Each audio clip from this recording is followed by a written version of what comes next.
Hello, everyone. Sorry, I've got 3 different screens going. I've got TikTok going over here, Instagram going over here, YouTube going in front of me, and I am going to be talking all things higher self hypnosis. Is this live? Am I live? Am I not live? Unable to provide unless you update to the latest version of Instagram. Great. Okay. Hey, hello everyone. I am going live and for some reason it's not working on YouTube. What is going on YouTube? It says it's going live and it's not live. So I'm here to talk about everything, all things past life regression and higher self hypnosis. So ask me any questions that you have. So welcome. Duck user 6. So hi everyone. My name is Tracy. I'm here to talk about past life regression, higher self hypnosis. Not sure why it's not working going live on YouTube. This is very frustrating. I a lot of times have issues on YouTube when I'm trying to go live here. Okay. I had a really interesting session. I mean, all my sessions are interesting, but I had a really interesting higher self hypnosis session today. So it looks like YouTube might be coming on live now. Woohoo! We're live on YouTube. Hello, everyone. So let me see. All right. So live here on YouTube, live on TikTok, trying to get it live on Instagram. I'm here to talk about all things higher self-hypnosis and past life regression. So what kind of questions do you guys have? But I did have, I'm going to share this with you guys. I had an interesting session the other day. I think it was like 2 days ago. And the woman is in her head a lot. And so, I mean, I think we can all relate to that, to being in our head a lot. And just kind of overthinking, overanalyzing everything. So she's in her head a lot. And what her higher self said is when she's in her head, she should stop for just a second. I mean, obviously you have to make yourself aware and catch yourself that you're in your head and you're worrying needlessly and thinking thoughts that are not of a high frequency. But her higher self said, when you get to that place where you are in your head like that, you want to stop and you want to drop down into your heart. And I love that. And I've actually been practicing that the last couple of days. You want to practice going from your head and getting down into your heart and saying, what would my heart say about this issue? So if you're afraid, about not having enough money or whatever it might be, what does your heart have to say? Thank you for the rose. Tortilla of TikTok. Thank you. So what would your heart say about this very thing? Thank you, Kendra, for the rose. And so I love that idea because we should walk around being heart thinkers. You guys probably know who Dr. Joe Dispenza is. Dr. Joe Dispenza talks about having heart-mind coherence. And that is, I love what he says about having heart-mind coherence, but it's really being led by our heart mind instead of our brain mind, or what Dolores Cannon, founder of QHHT and her amazing books, calls Mr. Stupid Head. And so being led more by your heart instead of your head. So I also had a session today, and this woman is, she has a son. So anybody ever had a relationship with a narcissist? Me, right? So this woman, her ex-husband, her second husband, she has a 6-year-old son with her second, yeah, me, right? Right, Kendra? She has a 6-year-old son with this guy who is like a narcissist. And we know about narcissists, constant gaslighting, manipulation. They isolate you. I mean, just abuse. He did everything but physical abuse to her. And so she has a really tough time co-parenting with him. I mean, I can't imagine trying to co-parent with a narcissist, but because it's their goal in life to make you absolutely miserable. A narcissist's goal is to just siphon the energy off of you and just create drama and trauma and stress and everything else for you so that they can feed off your energy, because they love getting you worked up so that they can feed off of your energy. But anyway, so she tries to co-parent with this man and it's really difficult. So she wanted to ask her higher self about that. And her higher self said, you just need to learn how to take away the emotional reaction to everything. Everything that he says, everything he does, just take away the emotion of it. And then the other thing you need to do is you need to shield yourself. Every time, thank you, Kendra, for more roses. Thank you. 6 more roses. So you want to shield yourself too, her higher self said. Every time you know you're going to have contact with him, constantly shield yourself, clear your energetic space, clean it up. And then she was told she definitely wants to shield her son. So we asked if, it was really interesting because I asked, did she plan to incarnate with this guy before she came here? And her higher self said, no, she did not plan before she came here to incarnate with this guy. Is Instagram updated yet, Char, so we can go out live or no? I'm just looking at my phone now. And so I'm supposed to be live on Instagram and it's not. We have to update it on my daughter's phone. But so where did I leave off on that? So shield her son because she did not plan to incarnate with him. But once she got here, there were particular lessons about boundaries and standing up for herself and putting herself first that she was not learning. And so her spirit team brought him into her life and gave her the opportunity to choose whether or not she wanted to have a relationship with him, knowing that it would be put right in her face that, you're going to face some really difficult times with this narcissist. So this would be a good opportunity for you to learn boundaries, for you to learn how to stand up for yourself, for you to not be a doormat for anyone else, not accept abuse.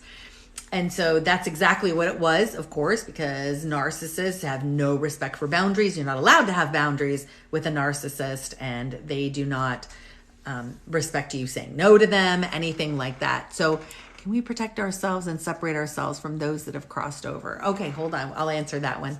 But so she was told that she did not choose him before she came here, but that it was chosen by her team to have that experience when she was here.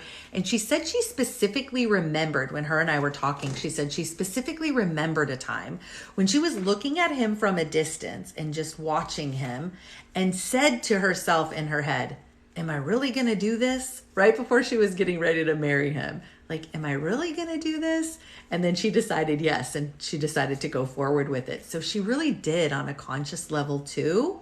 Once he was presented to her, she did give her consent. So free will, she did give her consent to kind of go on this roller coaster ride with this narcissist to learn these lessons. And yeah, she did learn a lot about personal boundaries and self-love.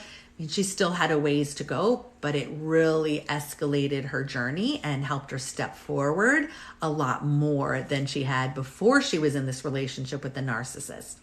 So then I asked if her son wanted to have him or chose him to be her father. And the answer was yes. He wanted him for the experiences he was going to have by the duality, the difference between mom and dad and the way they are. And being able to navigate his life, seeing the duality between mom and dad.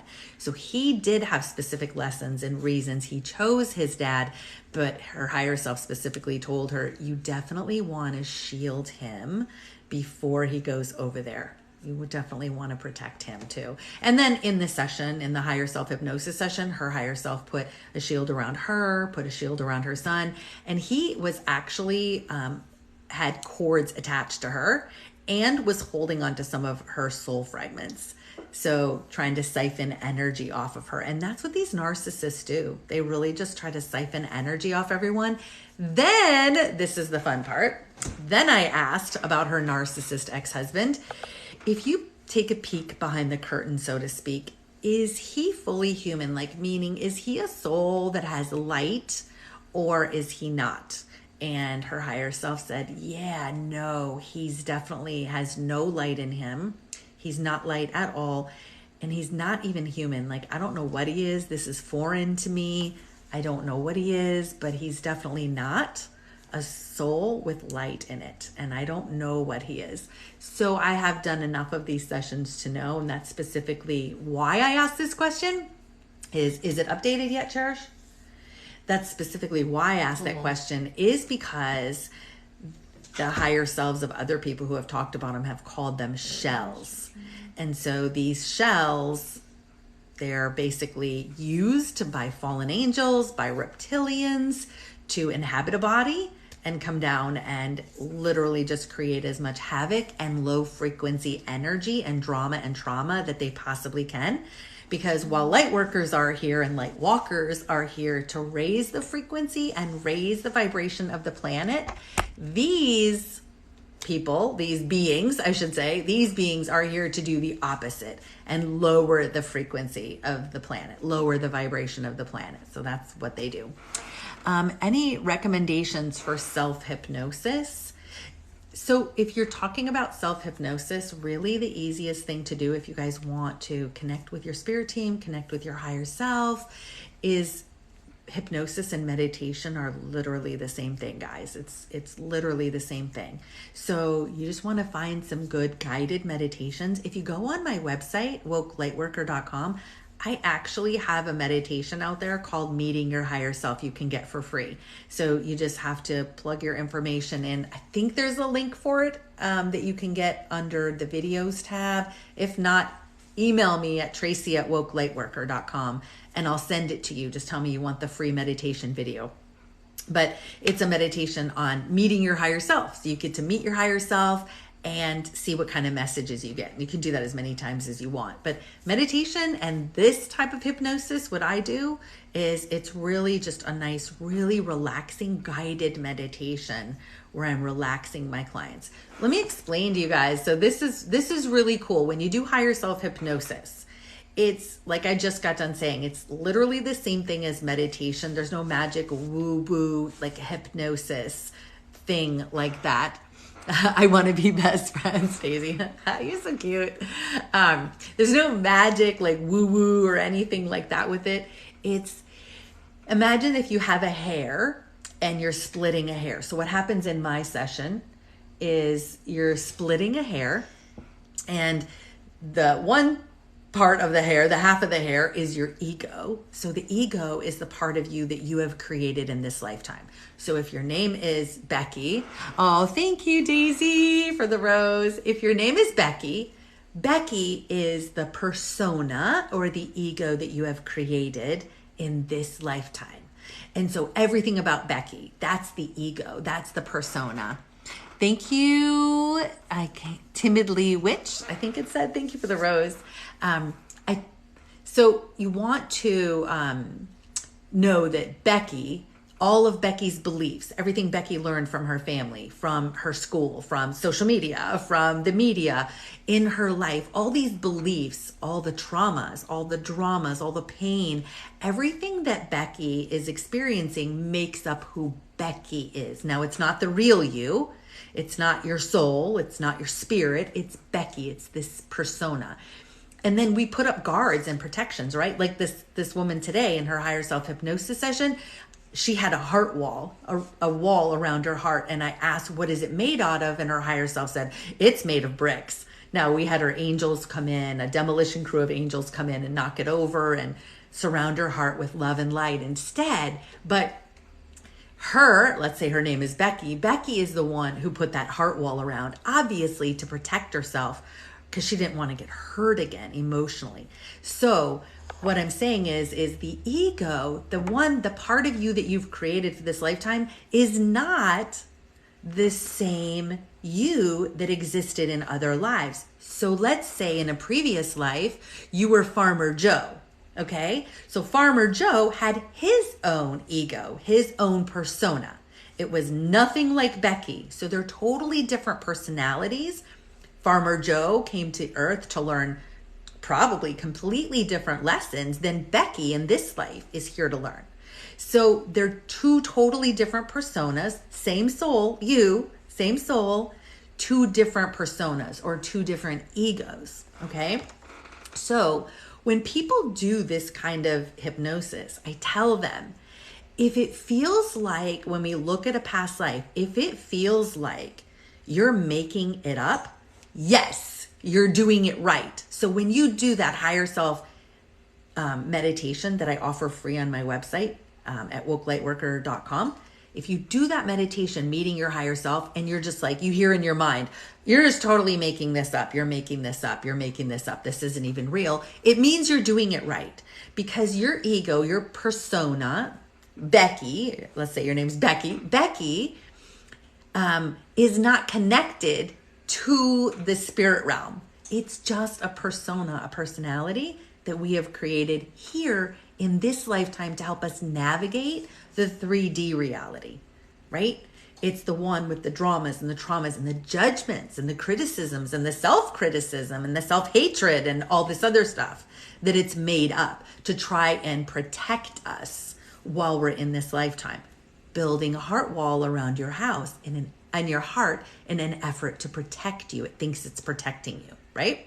Compares yourself to other people in an attempt to tell you you're not good enough. Come on, you need to be better. You need to do more. You need to compete more. It's constantly, you never do enough. You're never good enough, right? But that's the ego. That's the persona. So the persona does not live in the right side, the creative side of your brain. So when you're under this type of hypnosis or doing a guided meditation, you really need to understand that you're stepping into the right side of your brain, the creative side of your brain. And so it's going to your ego mind, to your logical left brain. It's totally going to feel like you're making it up. It's totally, and it should, right? Because your ego mind, this is a foreign concept to it. It's not used to like, oh yeah, sure, you're walking in a flower bed in the astral plane and talking to this spirit. Woo, that's weird stuff. That is to the ego, because the ego is not associated with the soul. It's a totally separate thing. The ego is not going to go with you to the afterlife. Farmer Joe didn't go with you. You know, the personality didn't go with you in between lives. Thank you, Nurse Esty, I think it says. Thank you for the 4 roses. So I appreciate you guys so much. Thank you. Thank you for tapping the screen and giving the hearts. I appreciate that, guys. So what I say, thank you for more roses, Nurse Esty. I'm sorry if I'm saying it wrong. 8 roses. Thank you. So the thing you need to know is, like I was just trying to reiterate, is if it feels like you're making it up, even with Tigress, thank you, 87, for the roses. If it feels like you're making it up, it means you're doing it right. When you're in a guided meditation, when you're doing this type of hypnosis, and like my client today said, I asked her for any feedback at the end, and she said, Tracy, you really just need to let people know. Thank you, Daisy, for the rose. You really just need to let people know that this is so much easier than people think it is. She said, I was so glad that you sent me that video to prepare me. It's a video I recorded. She said, I'm so glad you sent me that video to prepare me by telling me, look, don't be nervous. Don't be scared. It's literally the same thing as meditating. If you can meditate, you can do this. I've even done this to people who've never meditated before, by the way. And they still have great sessions. But if you can meditate, you can definitely do higher self hypnosis, because it's no different and it's so much easier to connect than you think it is, by just remembering that we're going to be in the right side of the brain. Instagram, Cherish, please. We're going to be in the right side of the brain. And again, if you feel like you're making it up, then you are absolutely right on track and you're doing everything exactly like you should and you're doing it right. So like, for instance, I think I told you guys this maybe in my last live. I had this client, this was probably like a month ago now. And I said, go with the first thing that comes to your mind. Don't think it. Because if you think it, you're using your left side of your brain. Don't overanalyze. Don't analyze anything. Just the first thing that you see, the first thing that you think, the first thing that you feel, I want you to go with that. And she did, and she was an alien with really long fingers, and the grass was like this bluish green color. So I knew we weren't on Earth when she said it was bluish green. And she had suction cups on the end of all of her fingers, and she was really tall, like really, really tall. And she actually had to fold herself in half to go inside the ship. And there was a lot more that was just really wild about this story. It got even wilder and more interesting. But had she doubted it, had she tried to analyze it, had she tried to put it through her left brain and not just said the first thing that she saw, thought, or felt, then we would have missed out on that incredible story that ended up being really cool about that past life that she saw. So you actually rob yourself by using your left brain, by overthinking it, by thinking at all. You literally just need to trust and be in faith. And if it feels like you're making it up, if it feels like it's something you already know, that's fine, because you are your higher self. So let me just tell you guys what your higher self is. Your higher self, when you come from, let's say there's two sides of reality, creation, okay? There's the physical side, there's the non-physical or the spiritual side, okay? So when we decide to go from the spiritual side over to the physical side to have an experience, to learn lessons, to be incarnated on earth, our soul comes over, but a part of our soul, let's call it a part of our soul, so to speak, doesn't come with us. It decides, hold on, wait a minute. Let's not have all of me go through the veil of forgetfulness and forget absolutely everything and start over from scratch, because let's retain a little piece of me, a little part of me over here in the spirit realm, so that I can act as a guide to you. Yeah, we have spirit guides. Yes, we have our spirit council, but this is an aspect of our soul, right? Our soul that has been us through all these different lifetimes, has experienced all these different personas. It was Farmer Joe, it's Becky now, it was all kinds. It was, Juan the Sailor back in, 1700 Spain. It was all these things. And so a part of our soul says, let me stay back and act as a guide for the rest of my soul that is going to go through the veil of forgetfulness. So I don't want to have all of me forget everything. So that's what I'm going to do. And so what happens is thank you and smash. Thank you. Are we live on Instagram now? No. Okay, let's see. Okay, I think we're going to be live on Instagram now. Yay. Okay, awesome. Okay, well, get another chair and sit next to me. Okay, sorry, my daughter's going to join us, guys. Here, sit down. It's fine. I guess she is going to get her own chair. Okay. So when we talk about our higher self, like I said, higher self is the part of us or the piece of us that stays behind and stays in the spirit realm to guide us and lead us. When that happens, thank you for the heart. Thank you with the arrow in it. I love it, for the gift from TikTok. So when that piece of us stays over there, it doesn't have any dramas. It's not affected by the drama. It's not affected by the trauma. It's not affected by any of that, okay? And so it's able to easily guide us and lead us. It's like a GPS. So let's say we have free will when we're down here, like, right? Our soul has free will. So when we take a left turn and our higher self was like, oh yeah, you probably should have taken a right back there. But okay, let's readjust. Okay, like a GPS, it'll just readjust our journey for us. And if we're listening, which our higher self is always talking to us, because again, it's a piece of our soul, so it's always talking to us. And if we listen to that without the ego, without the left brain, then we can train ourselves to hear really clearly that GPS that's guiding us.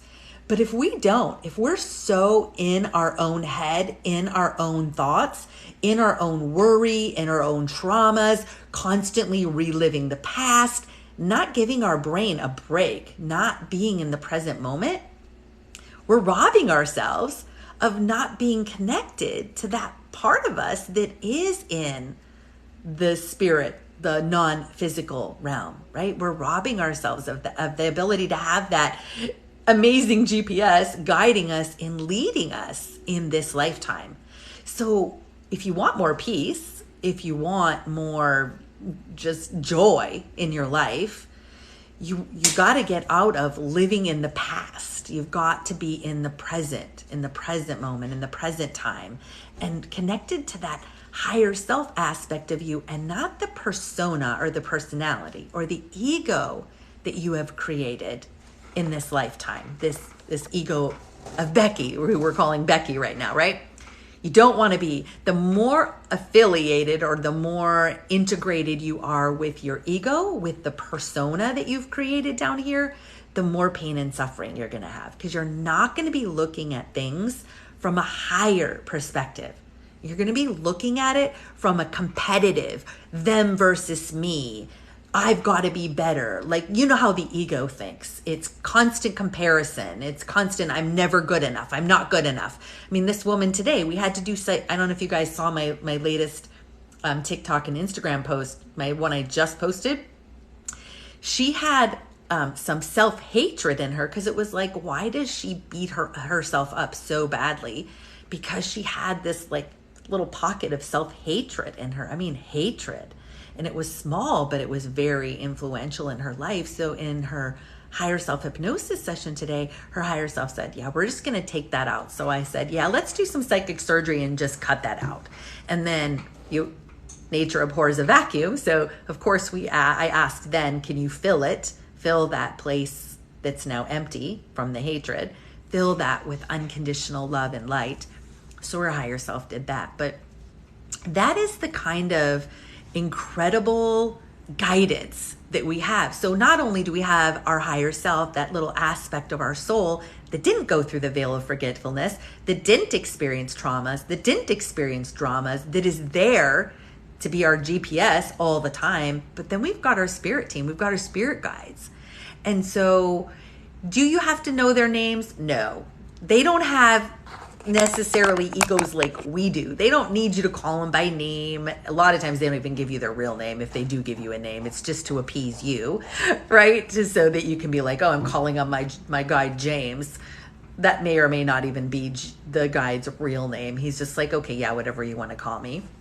And then we've got our spirit council, which our spirit guides are literally just the middlemen for our spirit council. They take the soul plan that we established, and they take the guidance and the direction from the spirit council, and they act as the middlemen to be the ones whispering in our ears and talking to us and helping us to be aware of our soul plan, to help guide us and to help lead us. And they're the ones who help make the big adjustments behind the scene. If there's kind of like something that goes really askew or really off track, they're the ones that kind of guide our spirit guides in looking for a new path and a new track for us to take. And then they're the ones whispering. But again, to hear from any of, and then we've got our angels, of course, we've got ascended masters, we've got teachers, we've actually got teachers up there too that work with us. So we've got a ton of help and support on the other side. And it's just really learning how to quiet your mind, how to tap into that, to really avail yourself of that incredible wisdom so you can have more peace, so that traumatic events don't have to impact you and influence you and traumatize you your entire life. So there's my spiel. So let me look at some of these questions that I've got here. Hi, RM Fenner on Instagram, and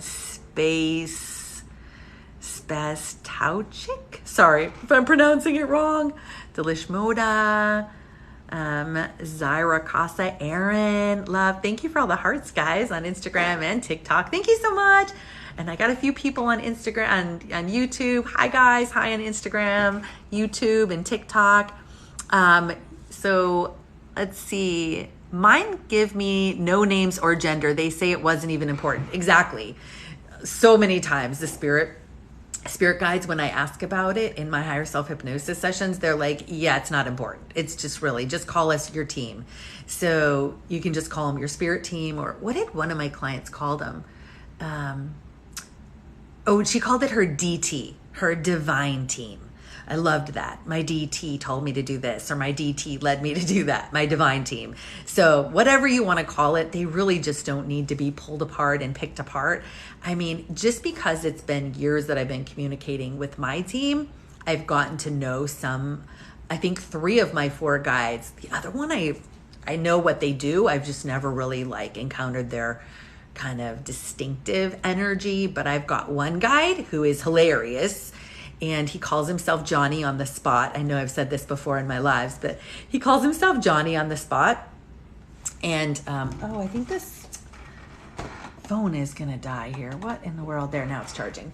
He calls himself Johnny on the Spot, and he's the one that gives me the movie one-liners and the songs in my head, and just kind of movie lines and just funny punchline things, and just always there and really funny and really quick. He's my fun guide. He's hilarious. I think I told this story before, but one time I was at a soccer tournament. This was a couple years ago in Florida for my son. And I went into one of those yucky porta potties. But anyway, I went in there because I was there at this field all day, and I was getting some of that hand sanitizer. And I looked up above the hand sanitizer thing, and it had the name of the porta potty company, and the name was Johnny on the Spot. And all of a sudden I just heard and I started laughing, and I heard in my head, "You like that, don't you?" I was like, oh my gosh, he's so funny. Seriously, the name's going to be put on a porta potty that I went in. That's so funny. So, anyway, so let's see what else. I feel my higher self and ego are constantly, I don't want it there. I want it right here. I feel like my higher self and my ego are constantly at war. Am I able to do psychic surgery on myself? Well, yeah. So you don't have to hold it. I want to hold it. No, I want to hold it. I want it right here. Thank you. Yes. As far as psychic surgery, guys, you can just have your higher self do anything like that for you. But you have to have faith and trust that it's really happening and not doubt it. So let me put the screen over a little bit. My girl's here. My girl Cherish. Hello, Cherry. Hi. So I know I've talked about this before, I think on my last live. If you guys want to go back and listen to any of my previous lives, you can just go to my YouTube channel called Woke Lightworker and click on the live tab. And I've got all my lives on my YouTube channel. So even though I don't get a lot of viewers when it's actually live, a lot of people go back and watch it later. So if you want to see any of the replays, I've talked about how I got into this, kind of some books I recommend, things like that. But yeah, so every night when I go to sleep, I ask my higher self, because my higher self is not sleeping, obviously.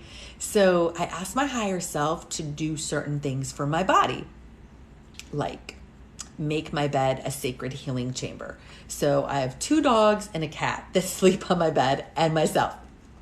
So thank God I got a king size bed. But so I have 2 dogs, and sometimes Cherish will even crash on my bed. If she's really tired that night, she'll crash on my bed. So I asked to have my bed made into a sacred healing chamber. And I envision what that looks like, or you can imagine it, whatever you want it to look like. But I have it be a sacred healing chamber where the bed is just radiating healing and light energy all night long while we're sleeping. And then I ask my higher self and set the intention that my higher self, my dog's higher selves, my cat's higher self is all going to, I ask them all to strengthen our bones, strengthen our muscles, create flexibility in our muscles, infuse our body with all the vitamins, minerals, and nutrients that our bodies could possibly need or be missing or lacking. And do that with the water too. Yeah, and infusing your water when you drink it, and do with that, yes. And to flush our digestive tracts. Flush them, and to coat the walls of our digestive tract with angelic goo or whatever you want. But you can literally just make, and if I have knee pain, I might put some healing orbs of light in my knees. I'll imagine and visualize, because remember, you're going in the right side of your brain when you're working with your spirit team. You're not in the left side. If it feels like stupid and it feels like you're making it up, you're doing it right, okay? So just remember that. You're doing it right then. Because your ego will tell you it's stupid and none of it makes sense. And other people's egos will say the same thing. So that means you're doing it right. But so if I have pain in my knee, I'll put a healing orb of light, and I guess I imagine like all four corners around my kneecap. And I just see those, I set them in there, and I just see those healing orbs of light just glowing and radiating healing energy to my whole knee. So whatever it is that you need, whatever it is you want, yes, go under the knife, so to speak, every night and just ask your higher self what you want your higher self to do, what kind of psychic surgery you want, what kind of healing you want, and set the intention. But this is the important part that you want to remember. When you do this, you want to ask your higher self to be the witness for all of this healing. So anytime you ask for any healing, there has to be a witness for something to take place. There has to be somebody, something observing it, or it doesn't happen. And so you want to have a witness for all of the healing that you ask your higher self to do, or that you ask your angels to do, or maybe you call in a team of ETs that specialize in healing, because there's a lot of them out there too that do that. So you can call in angels of light, you can call in Archangel Raphael, who is the angel of healing. You can call in anyone you want. And if you don't know specific names, like, that's okay. You can just ask Creator to make sure that every right angel is for every specific need that you have. Coming down for you. Yeah, absolutely. And ask your higher self to be the witness of it, right? And then just have faith and trust. I mean, you guys can't even imagine how many things I have healed for myself by doing this, and in my animals. I mean, I know I've told you guys the story before. I don't know if everyone's heard it, but my dog was on his eye. He had this big bulge that was growth. It was a red, bloody looking growth on his eye, my husky. And I was just like, oh no. And I took him to the vet several times, got him medication. We got the infection gone that was caused by a scratch. But then, what are you doing? Oh, Linda said, you're amazing. Hi Linda, on YouTube. But the growth wasn't going away. It wasn't infected anymore, but it wasn't going away. And I made an appointment for this eye specialist for my dog. And then I was like, oh, heck no. I didn't say heck, I said hell. But anyway, oh, hell no. No, wait a minute. This does not need to go this far. So I had a real sit down with my dog's higher self, and I called my dog's higher self in, and I said, look, there's no reason that he should have to go through the trauma of having surgery on his eye. Like, that is just completely unnecessary. It's unnecessary for me to have me spend the money on something like that. Because I mean, of course, that would not be a cheap endeavor to have eye surgery on my dog. And I was like, no way. I totally know that you, my dog, Shadow's higher self, you can totally heal this. So I'm expecting you to heal this. And I envisioned what it was, and I put a healing orb of light in his eye. Of course, this is all in your imagination again, right? But imagination is how you create anything. Yes, imagination is how you create everything. When you're dealing energetically, right? Energy healing, you don't see it, right? You imagine it, you feel it. And then I just kept looking at that orb of light and going, yes, thanks for the hearts, guys, tapping your screen and giving me hearts. I was just like, yes. Seeing that healing permeate his eye, watching in my mind that big red bloody growth on his eye. I was seeing it before and believing in it, and seeing it before it happened physically. I was seeing it going away, completely going away. And it was probably about 6-7 days. It was almost completely gone. And then within a week and a half, it was totally gone. So you can use this on your pets too. And then I did the same thing for my cat. My cat just had diarrhea for months. The vet could not figure out what was going wrong. They did all kinds of tests. They're like, we don't know. We're not seeing anything. So I was like, okay. And I just heard when I did a session with a client, this client's gut bacteria was imbalanced. Oh, thank you for the rose. I didn't catch who just sent it. Thank you. But it was imbalanced. And so I was like, wait a minute. So like I did with this client, when she was having her session, this idea just came to me because I channel my sessions, but I said, let's hold a meeting with my client with her gut bacteria. Let's hold a meeting and ask the gut bacteria if they feel balanced or imbalanced. And if they feel out of balance, ask her gut bacteria what it needs from her, what it wants from her. And then once we had the meeting and we gave her gut bacteria what it wanted, I said, now can you flush her entire intestinal tract, her digestive tract, with almost like a hose, like a fire hose, with love and light and water, cool, clearing, healing water and light. Flush her digestive tract, flush her gut bacteria, and bring balance to all of her gut bacteria. Make them feel loved and hugged and appreciated, and so that they want to be in balance between what we call good bacteria and bad bacteria. And I kid you not, it was less than 2 weeks later. And I would set the intention that every night my cat was getting this gut bacteria was being balanced, and that his digestive tract was being flushed and filled with light. And it was less than 2 weeks, the diarrhea that had been plaguing him for months was completely gone. And I had to sit down with his higher self, and I was like, look, I totally know you can heal this. So this is what we're going to do. We're going to have this meeting with the gut bacteria. So, and sometimes situations like that won't go away if you half believe it. You need to fully believe and trust in it. And so sometimes in this plane, whether you believe it or not, it'll take time, whether it's minutes, months, weeks, whatever, to actually come into effect and you see the end result. And especially if just to play it out, to see if you keep believing, to test your faith, it'll stay until you consistently have the belief, and then it'll go away for good, because you prove to yourself that you do trust. And Yay. with the cold too, I tell myself I'm not cold, and I see the wind as gold, warm, anything liquid most of the time, coming around my body and saying that it's giving me all the healing I need, but it's warm to me and I'm warm. This girl literally, I know you guys can see, she's got a tank top on. She literally goes everywhere in the winter dressed like that. Yeah. With Some no days coat on. I just I don't know why, but I just get lazy on telling myself that, and I'll just do it anyway. I just feel like going out with a coat, but most days, I don't need it if I really want to.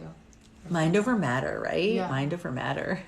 But so to finish answering the question that I started with, thank you for the heart with the arrow in it. Thank you. Or I guess it's what do you call it? A dart. Thank you. Thank you. What's it called?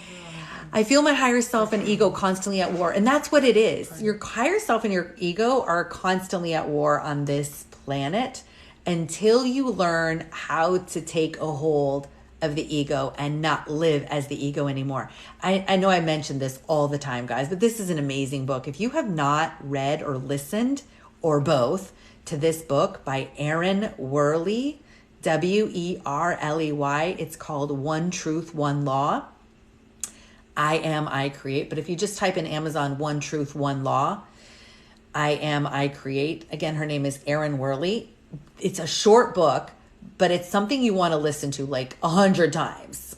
And every time you hear it, you will hear something different. You're like, oh my gosh, I've listened to this book 50 times. How did I not hear that sentence last time? That's amazing. Thank you, Kels1004 for the rose.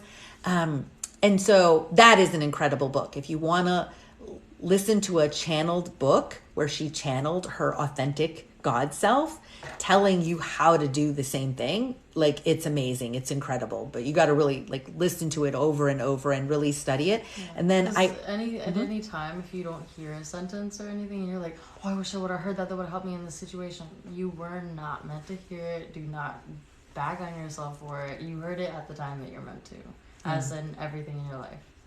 And I also, on my website, wokelightworker.com, I've got a course. It was a 4-week course that I taught. Now it's available on demand if anyone is interested.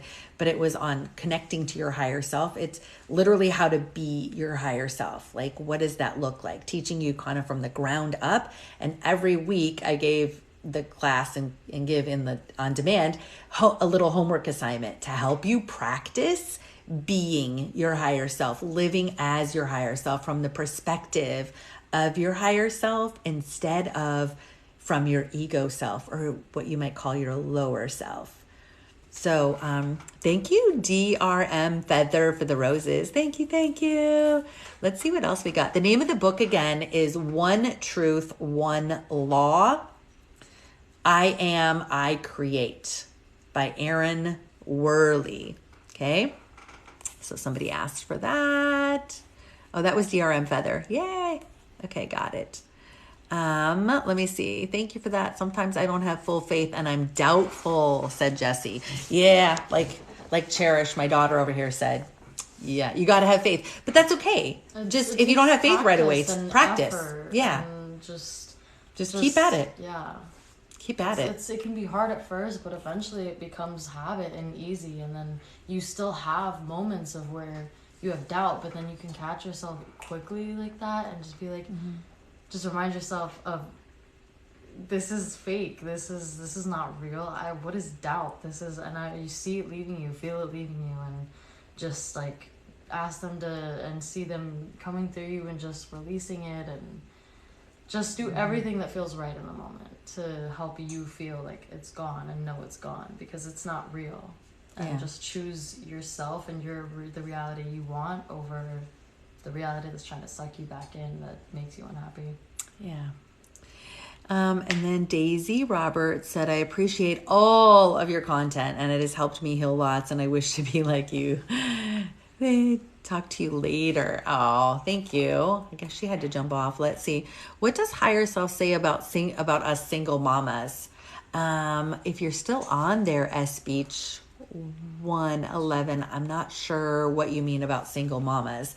Oh, I will tell you one thing Higher Self does say about single moms. Actually, this came up in the last 2 sessions that I had, including today, is, and I can vouch for this, probably all single moms can vouch for this, that when we are in the role of a single mom, our masculine and feminine energies get way off balance.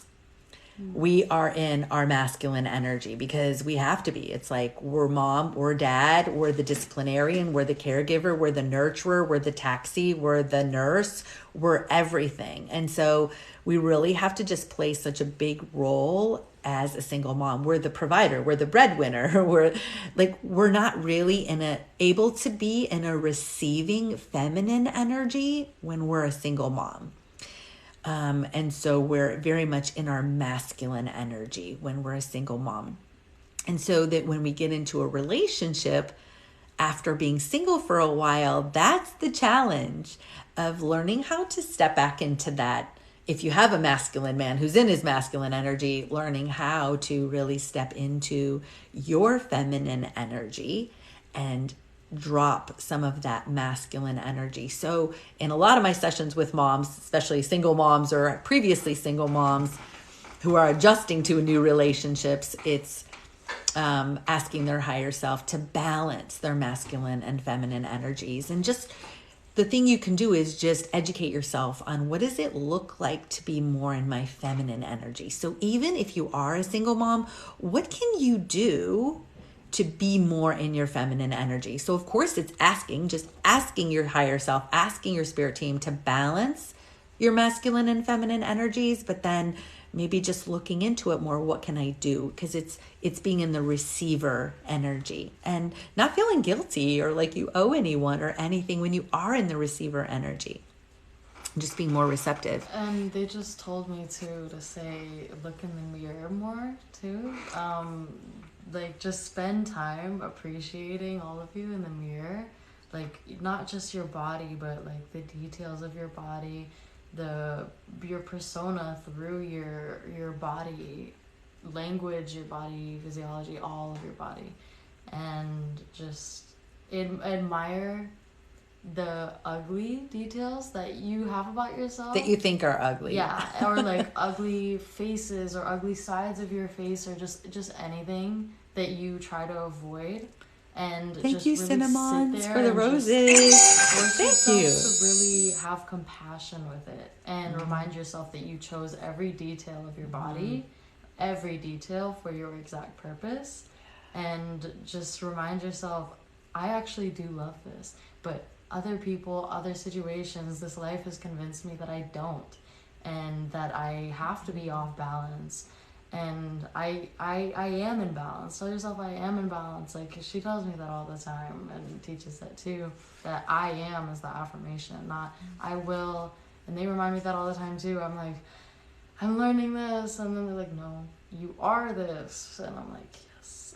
Yeah. You are this. You have this. You appreciate this. You love this. And then actually put it into practice until you know it with your entire being, including your ego, that it is true. Yay. Okay. Let's see. Next question. What does the higher self say about handling constant stress combined with recent grief and exhaustion?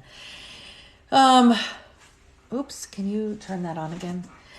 I'll play music. That's So sorry, Instagram was paused, guys. The battery's getting low. Sorry. So with regard to handling stress, it's really, let me think. So if you're in stress a lot, you're in fight or flight. So your adrenal glands are working overtime, and the message for your adrenal glands to be kicking in comes from your hypothalamus. So really what you want to be doing is having your higher self, like I mentioned earlier, talking to your higher self and asking for different healing when you go to bed at night. So you can ask for your higher self to teach your hypothalamus what is an actual emergency and a life or death situation and what is not. What is just regular daily stress? Because you don't want your hypothalamus sending a chemical message to your adrenal glands constantly to be in fight or flight mode and to release cortisol into your bloodstream. You don't want that because that's not healthy for the physical body. So it's asking your higher self. I mean, really learning a lot about anatomy, guys, can really help you in learning how to really perform a lot of psychic surgery. Actually, I take a lot of really advanced like anatomy classes and how sickness and disease and how that stuff affects our body.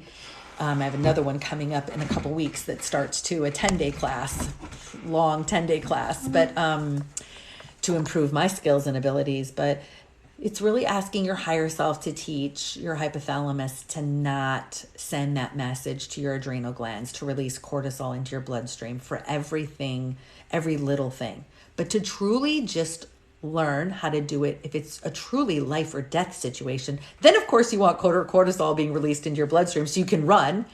But as far as stress goes, the stress comes from living in your mind and living in the left side of your brain, like we talked about at the very beginning here. And if you guys miss any of this, you can go back and watch the whole thing on my YouTube channel, because as soon as this live finishes, it uploads. It's live instant. It's a recording instantly on YouTube. So you can go to YouTube under Woke Lightworker and watch the whole thing from the beginning. But just like I was talking about in the beginning, being in the left side of your brain where your lower self or your ego lives, that's where you're having the stress.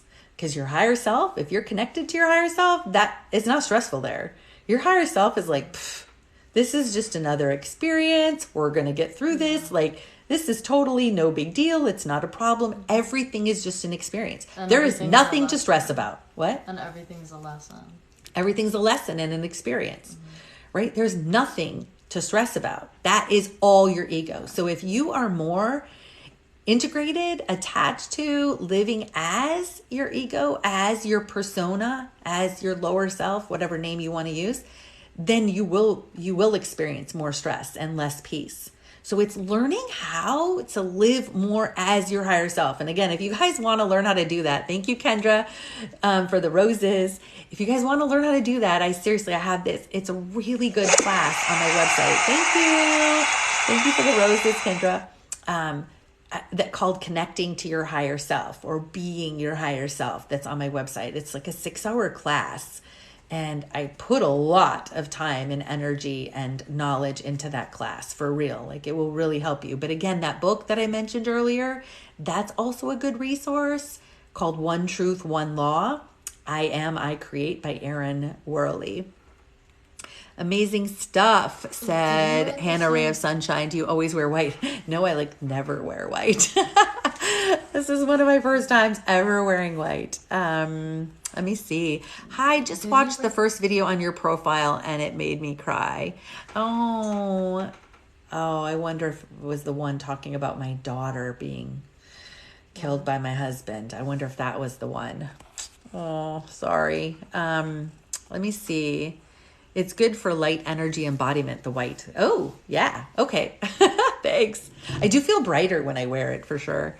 Yeah. Did he write the same book as the other I Am? No, Erin is a girl, is a woman. Oh, Erin Worley. Did she write the same book as the one that I grabbed earlier? No, that's a different guy. A different guy? I thought you just said it was a girl. No, the other I Am book is written by a man. Okay. Will your higher self know what you need to keep your physical body free from a previous disease? Yeah, of course your higher self will know. Your higher self will know that. Absolutely. Mm-hmm. So, but you want to verbalize as much as you can when you're setting the intention for whatever kind of healing you want to take place. That's what I've experienced and seen. Just focus. Yeah, just set the intention as much as you can.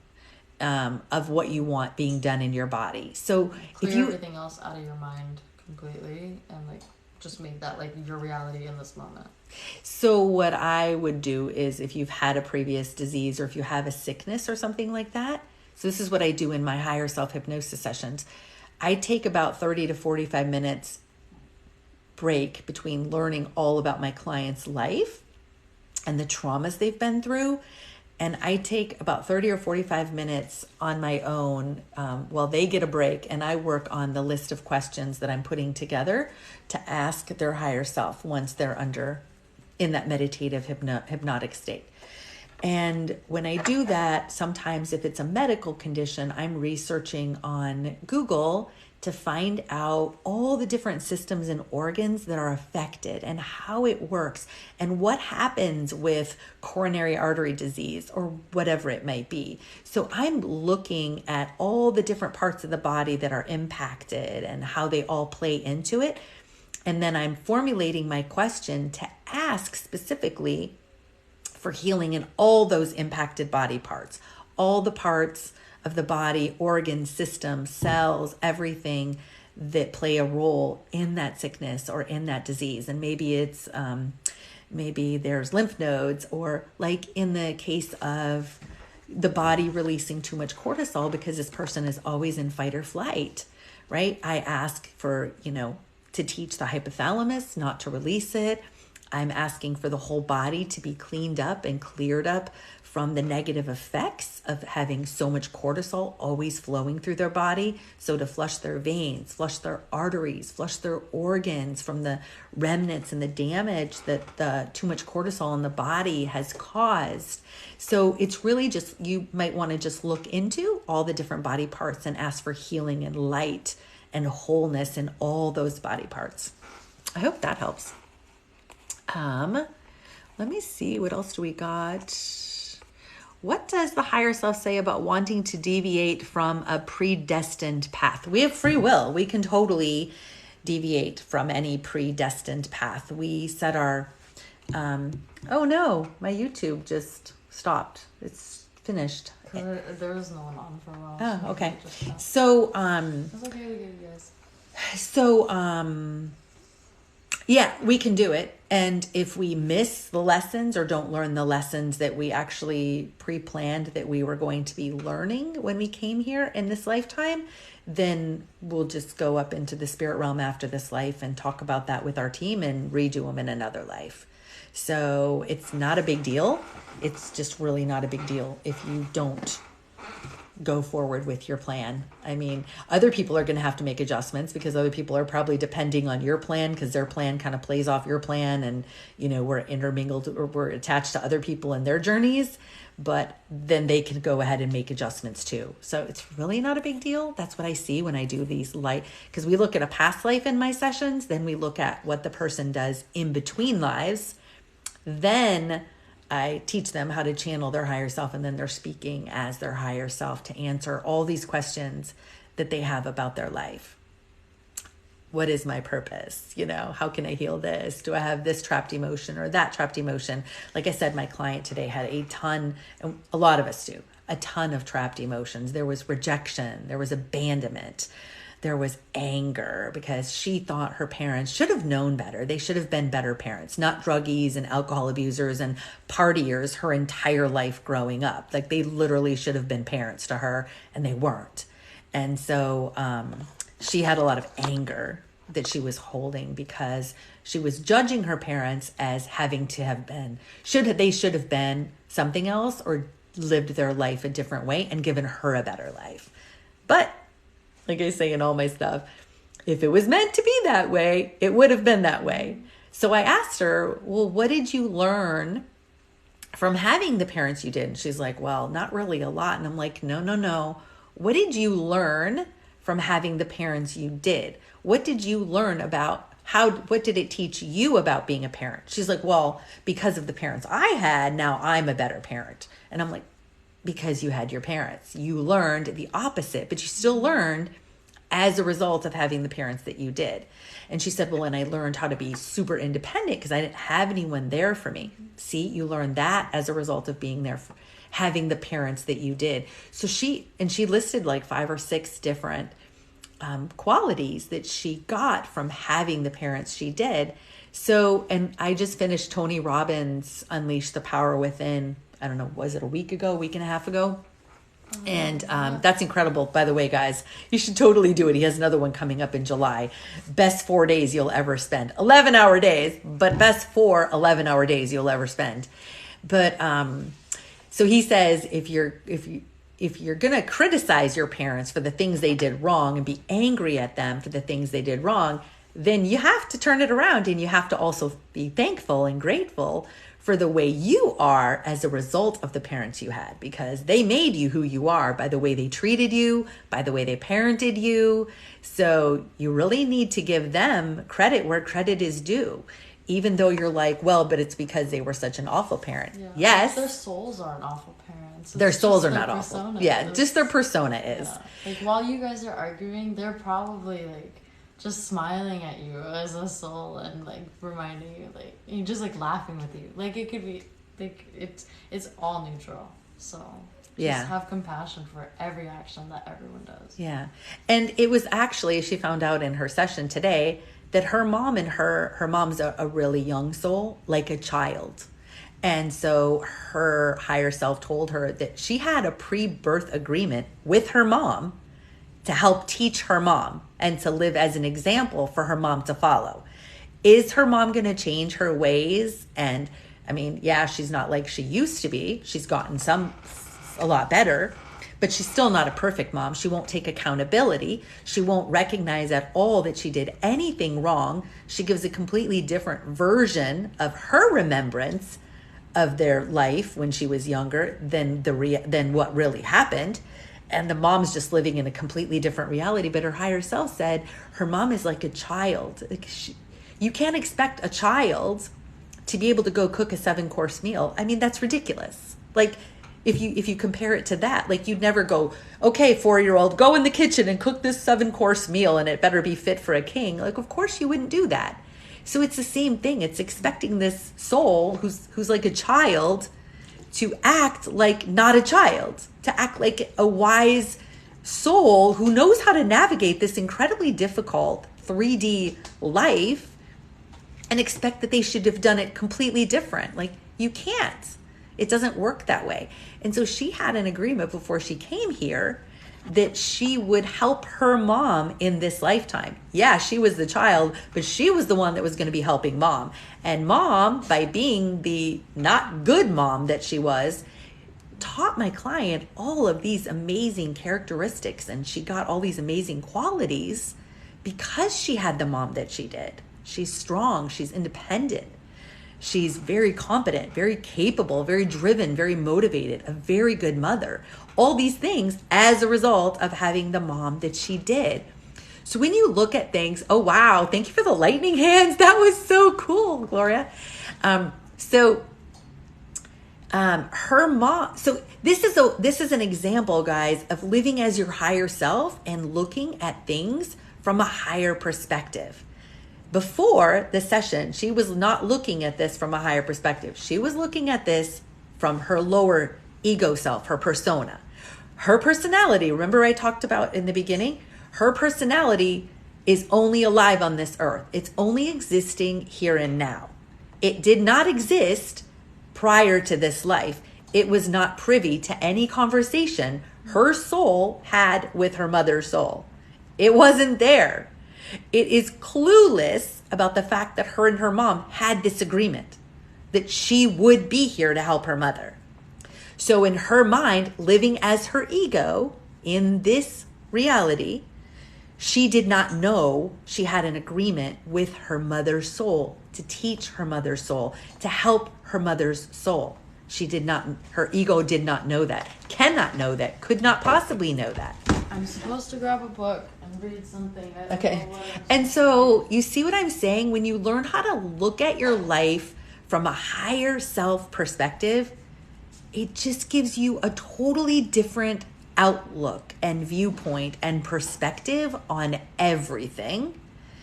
And you have way more peace. Way more peace. You don't feel like you have a need to control, to be in the trauma, to be in the drama, any of that. So it's incredible. I'm telling you, it's incredible living more from and as your higher self. And again, you guys can find that course on my website, Connecting to Your Higher Self, if you want to practice and really go through the steps. And what is it like and what does it mean to live from your higher self if you go to my website, wokelightworker.com. I guess Cherish wants to read something here. And by the way, also, before I read books, because even if they're not hers, but I've been reading a lot of her books lately, they've been telling me to clear the book's energy of any energy that's not of highest most frequency for the session of about half of it, and to put my energy into it and all energy that needs to be in it from Creator. And so I'm doing that right now. Okay. And then I see a white light going through me, shooting out of my hands, bringing me to the page that I need to be. Okay. What else? By its very nature, pleasure is limited and transitory. Out of pain, desire is born. In pain, it seeks fulfillment. And it ends in the pain of frustration and despair.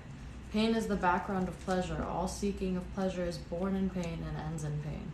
All you say is clear to me, but when some physical or mental trouble comes, my mind goes dull and gray, or seeks frantically for relief. What does it matter? It is the mind that is dull or restless, not you. Look, all kinds of things happen in this room. Do I cause them to happen? They just happen. So it is with you. The role of destiny unfolds itself and actualizes the inevitable. You cannot change the course of events, but you can change your attitude, and what really matters is the attitude and not the bare event. The world is the abode of desires and fears. You cannot find peace in it. For peace you must go beyond the world. The root cause of the world is self-love, because of it we seek pleasure and avoid pain. Replace self-love by love of the self and the picture changes. Basically... That was amazing. Yeah. What's the name of that book? Show everyone the book. Show everyone. I Am That by... Is it Maharaji? Who's it by? Oh, yeah. Talks with... I don't know how to pronounce it. Talks with Sri... But Maharaj. Maharaj. And I know most people have probably heard that name, but I Am That. That was incredible. That was awesome. Yay! Hearts for that. Yeah. What does higher self say about a loved one that has passed? How do you cope with that? Oh, well, so to answer your question, This is about for you. My neighbor, who I just love and adore, just died 2 days ago. She was just a couple months away from being 99. She was an incredible, amazing woman, and I would go over there. Sorry, my cat's here. Go over there and have talks with her, and she's just an incredible human being. And so I've been shedding some tears and feeling really sad about her passing, even though I know, and she came and talked to me, and we went for a walk the other night. You're pulling my phone, Cherish. We went for a walk the other night. I was going for a walk with my dog, and I was sad that I couldn't go in the house and actually say goodbye to her. She had a bunch of family over, and so she joined me for my walk because she was in hospice and they had her totally drugged up, and she was sleeping. But she came and joined me for my walk, and we had a really nice conversation, and And of course, then my ego kicks in and goes, well, how do I know this is really her? And then instantly drops in my mind a little story that she told me about, where the old airport used to be that's now covered by a shopping center and stuff like that. And I was like, oh, okay, it is you. Yes. Okay. So that was fun. But when you're dealing with grief, so like my client today, her higher self and everyone's higher self I've ever asked this question of, says you have to feel it, right? I mean, that's pretty common knowledge. You have to feel it and you have to allow that grief in. So like my client today, she's never allowed herself to, because her self-image is one of strength, and I have to be strong, and I'm not going to break down, and I'm not going to cry, and I'm not going to be weak. And so she's just stuffed all that grief, and she's still holding on to it, 3 years later from someone's passing. You can think like, oh, well, I'm allowing myself to feel it. I feel it all day. I feel it all night. Are you allowing yourself to express it though? Are you letting is your body like, does it feel like it wants to do something but you won't let it because even though you're alone, or even if you're not alone, who cares? Their souls aren't judging you, their egos are. But if you're alone, are you letting your body just do whatever it wants to do no matter how weird it feels or how uncomfortable it feels to your ego? Are you letting yourself just bawl or scream or whatever it wants to do, even if it wants to laugh or wants to dance? Then let it do that. And don't just like let it for a second and be like, okay, like now I get to feel it. No, like let it for as long as it wants to, and do everything that you actually need to let it out and process it, and then see it from a soul's perspective as best as you can, and see it just as neutral as this is the best for me in some way that I am not aware of. And choose whether you want to see the truth after that, or you want to still just live in misery for whatever reason. Yeah. So it's just processing grief and allowing it to flow through your body and not stuffing it, not holding it. And then when you feel like you've really processed it, it's let it go, and don't continue to just dwell on the past and dwell on the past and dwell on the past. And that's for any grief or trauma. The idea is to, like in the Bible, the scripture says, forgetting that which is past and pressing on to that which lies ahead. And it's learning how to let go, which the ego doesn't let things go. It doesn't let go of past wrongs. It doesn't let go of, oh, you did this 20 years ago and you slept around and you were promiscuous and, oh, I feel ashamed of myself. I feel awful. These decisions I made. No, it's letting it go, totally learning how to love yourself and forgive yourself, processing the emotions and moving on and learning, just really like I said, learning how to move on. And with a loved one passing, remember their soul isn't gone just because their time as that persona is gone. And you may or may not, but you probably do. If they were a loved one, you probably do talk to them up in the spirit realm in your sleep, or even as you're going throughout your day, you may be communicating with them and not be aware of it. Like if you think of them, that could just be you communicating with them, or just they're not gone. They're still there. We're all one and we're all eternal. We just have our cycles and seasons of each body. I don't know. Sorry, Instagram got paused again. Sorry, guys. Okay, so here's another question. Do you have your prices listed on your website for your sessions? Yes, all my information for my past life, life in between life, and higher self hypnosis sessions. That's all. You guys can go to my website, wokelightworker.com. And again, if you want the free meditation that I did called Meeting Your Higher Self, go ahead and send me an email, tracy@wokelightworker.com, or I don't have it in front of me right now to see if it's up on my website somewhere. Otherwise, it might be up on my website. It says, I'm RH negative, and I've heard that people who are RH negative can have a harder time, I guess, going into hypnosis. I've never heard anything like that. So if that's a belief you have, you might want to think about just letting that go. Yeah, because diagnosis or not, it's not. it doesn't have to stay with you. Yeah, no, it doesn't. You can have that create your reality if you want, but I'm telling you, it's not going to make any difference in a session unless you allow it to, unless that's your faith, that's your belief. Your beliefs create your reality, right? Let's see. Let me see what else. Unless by the rare chance that you agree that no matter what, you would keep it throughout your life, but that's probably not the case. It's probably all just a matter of choosing to overcome the lesson of it. Oh, I like this one. What do you think about visiting past events and imagining yourself showing up for your younger self? 100%. That's how you do inner child healing. And even if it's not the child, even if it's a younger version of you, 100%. That's the future self, which is you showing up for that younger self. So it's just your future self going back with the future self, you now, going back and helping the younger version.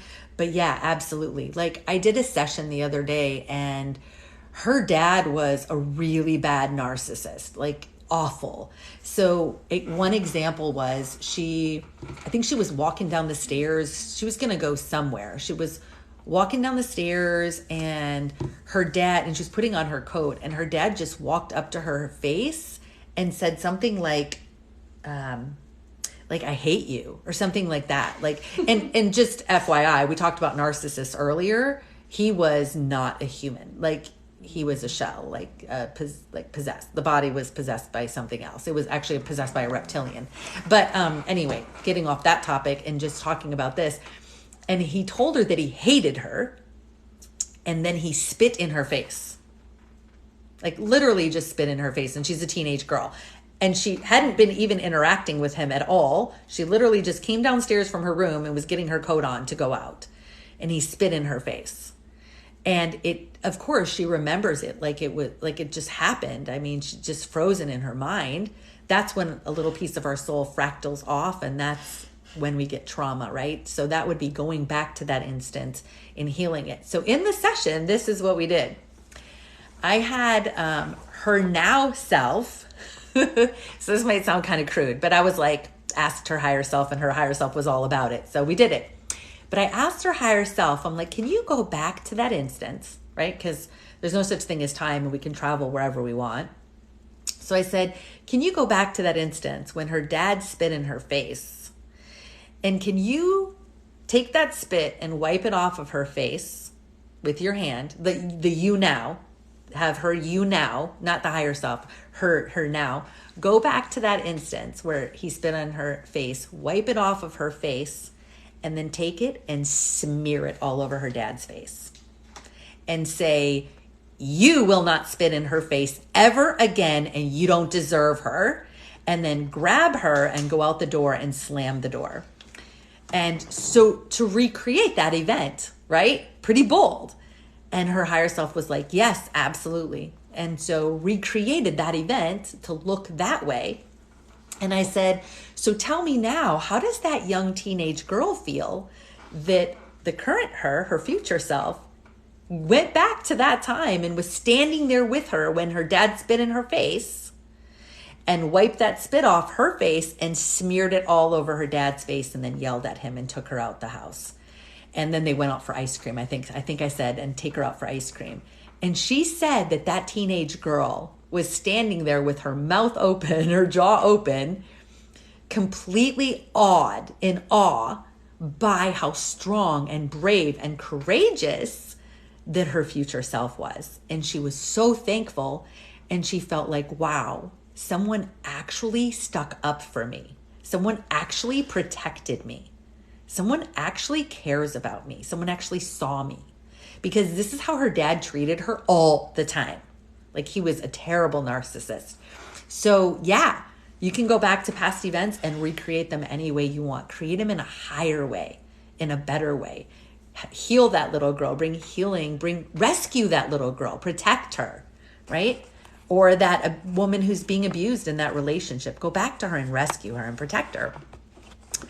Sometimes I lose my hearing in my left ear for 5 to 10 seconds. What could this be? A messenger? Ooh, that would be a question I would want to ask your higher self if you have anything like that. Losing hearing?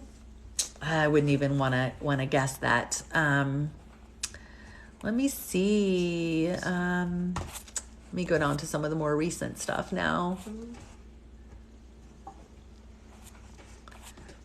Sorry, guys. I'm reading some comments here.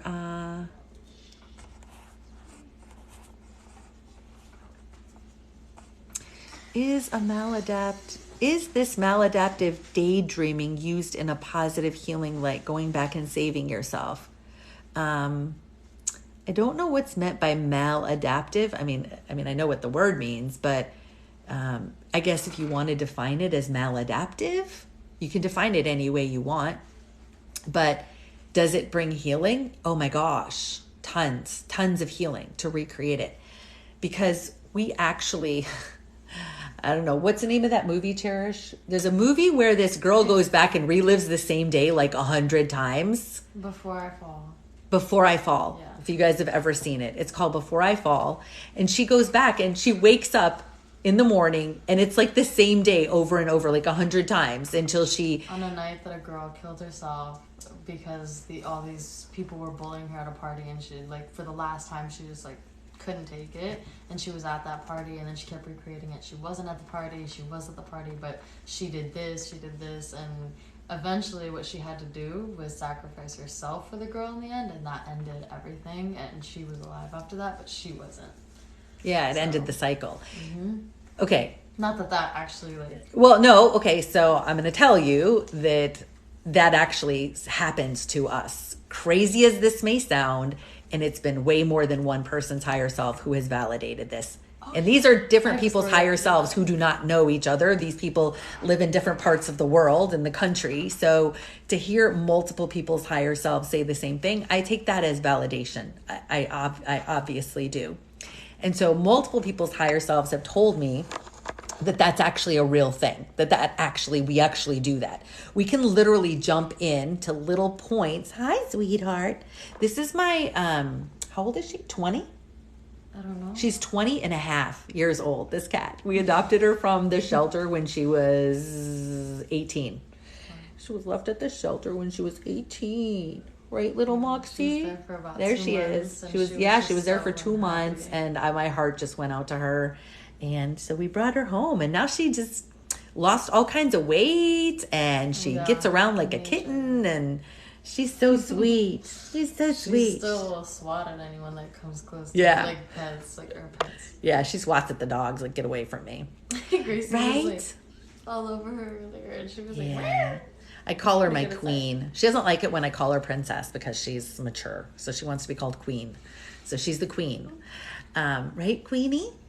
But yeah, so we actually jump in and we relive little fragments or big chunks or little chunks of our life over and over and over, and we can recreate it. And it doesn't feel like it because our ego doesn't understand it, doesn't know what's going on, but it actually is a real thing. I mean, where do you think they get the ideas from these movies and deja vu, right? Deja vu, things like that.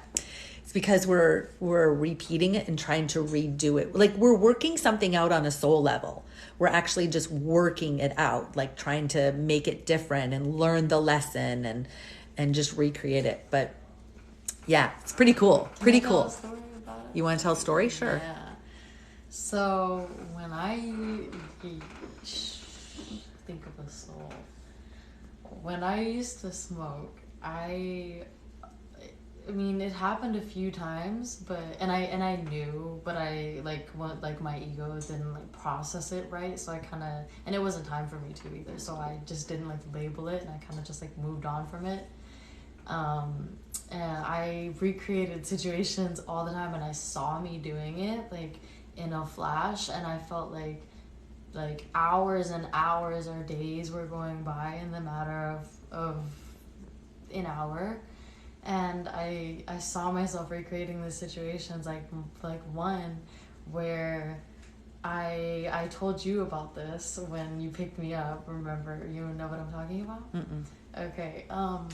One where I was sitting in a shed that was open, it was just not open, it was across the street from my school. I left there after the girls who were bullying me to get me out of school that we agreed, they were harassing me, and I just decided to leave school as soon as I got there. And they told me I would see her down that hall, but I went down there anyway for some reason, because I was supposed to, just to show me, like, I don't want to be here. I'm not meant to be here.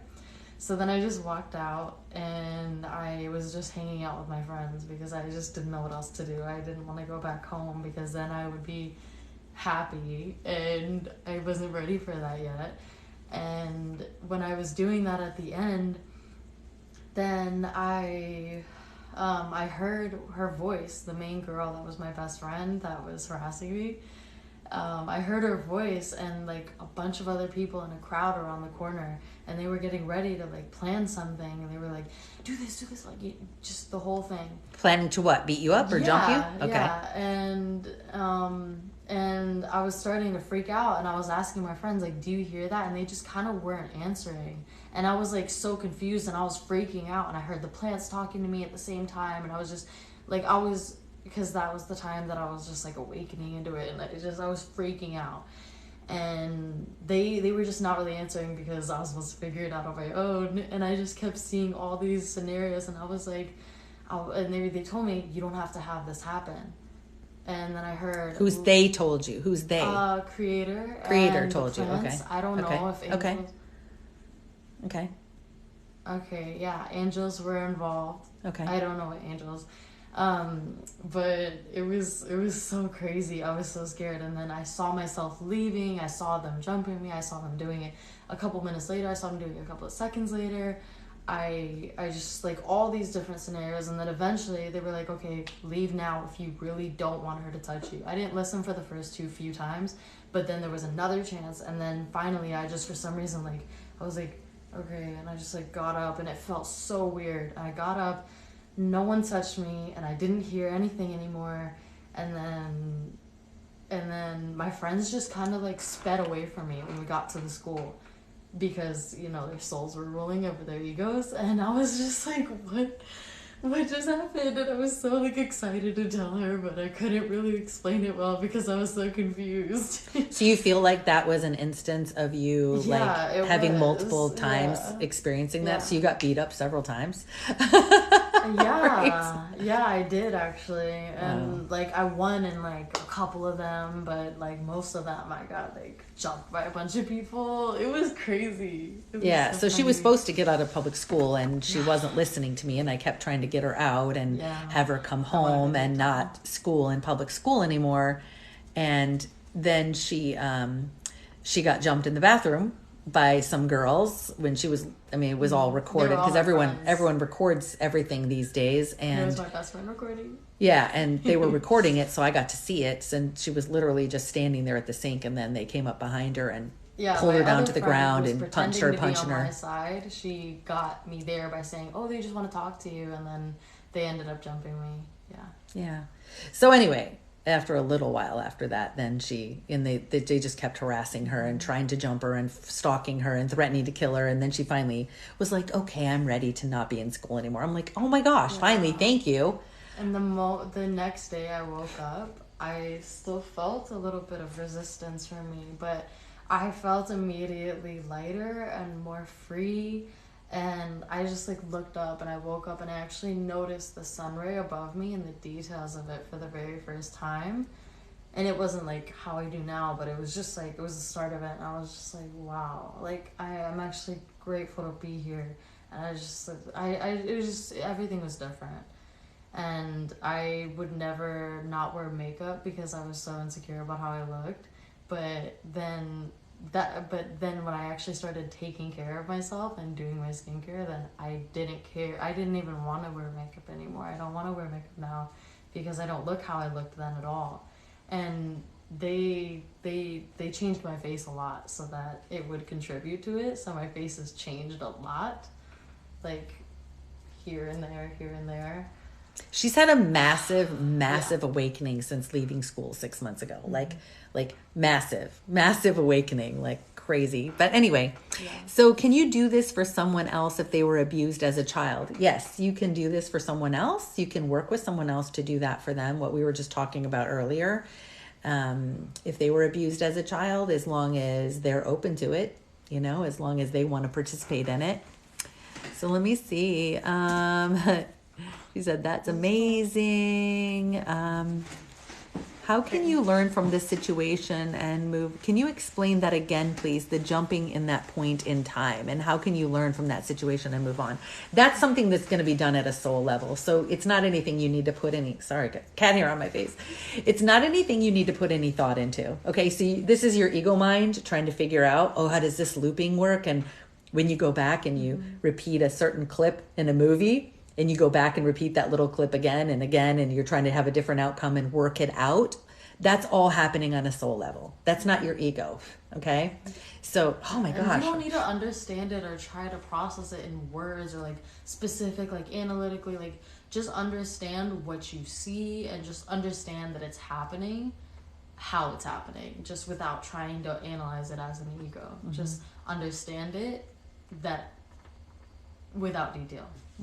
And then you won't complicate yourself. You won't hurt your brain. You won't stress yourself out. Because it's so complex. Like, everything, how it works, actually, that we can't understand as humans. We're trying to understand something in the spiritual that's not understandable by our ego. Pure energy. Because that's just 3D, guys. It doesn't have the insight or even the ability to even believe that stuff. I mean, it's a stretch for our ego mind.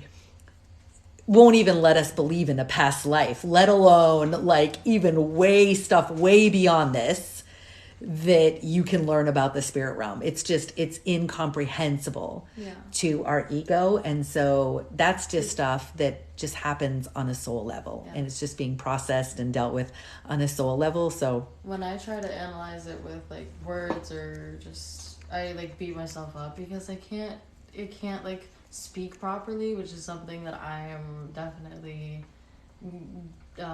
learning and needing to master for what I need to do here. It's a really hard thing for me, as you kind of see. I feel like I'm getting over, and I am over the belief that I am not literate enough to speak because I was so confident in my literacy when I was younger, but then I went on that path and I was like judged by like one friend that was so smart that like made jokes about me not being smart enough. And then when I went into that path and I stopped doing school like at all, I convinced myself that was true. And so now I need to but anyway, they keep reminding me pure energy does not form into words. So it goes through your intellect, and then if you have a belief that your intellect isn't on the level that you want it to be, like higher or lower, then it's definitely not going to come out how you want it to come out at all. And something we learned in Tony Robbins is your physiology matters a lot. So it's like all that combined, ego can mess that all up. Yeah. But dang that ego. Energy, dang that ego. Does not form into words. Pure energy does not form into words. I'm going to quote you on that. Make a quote. My ex is a very young soul, troubled. I'm much older. I know he didn't have bad intent towards me. That's good. That's looking at things from a higher perspective. That's awesome. That's awesome to look at that. Timothy Witchy said that. Hey girl, is that your daughter? Yes, that's my daughter, Cherish. Cherish Harmony is her name because my oldest daughter's name is Harmony. Don't forget about the Ventura. Yeah, Cherish Harmony Ventura. To love and be in balance with the Venture is my name. Wow, did I pick a good name for her or what? I was waiting for my daughter to come along so I could name her Cherish, and so then I had, I had my oldest kids. If you guys don't know my story, it's kind of like I had two sets of kids. I had 3 kids, and then I had another set of 3 kids. So I've actually had 6 kids, and so my very last baby back here, who just turned 16, week ago. March 19. She turned 16. But so I was like waiting to be. I came up with the name Cherish, and I was like, oh. So then I had a boy. I'm like, oh, okay, so I can't use the name Cherish. And then I had another boy. I'm like, can't name it Cherish, right?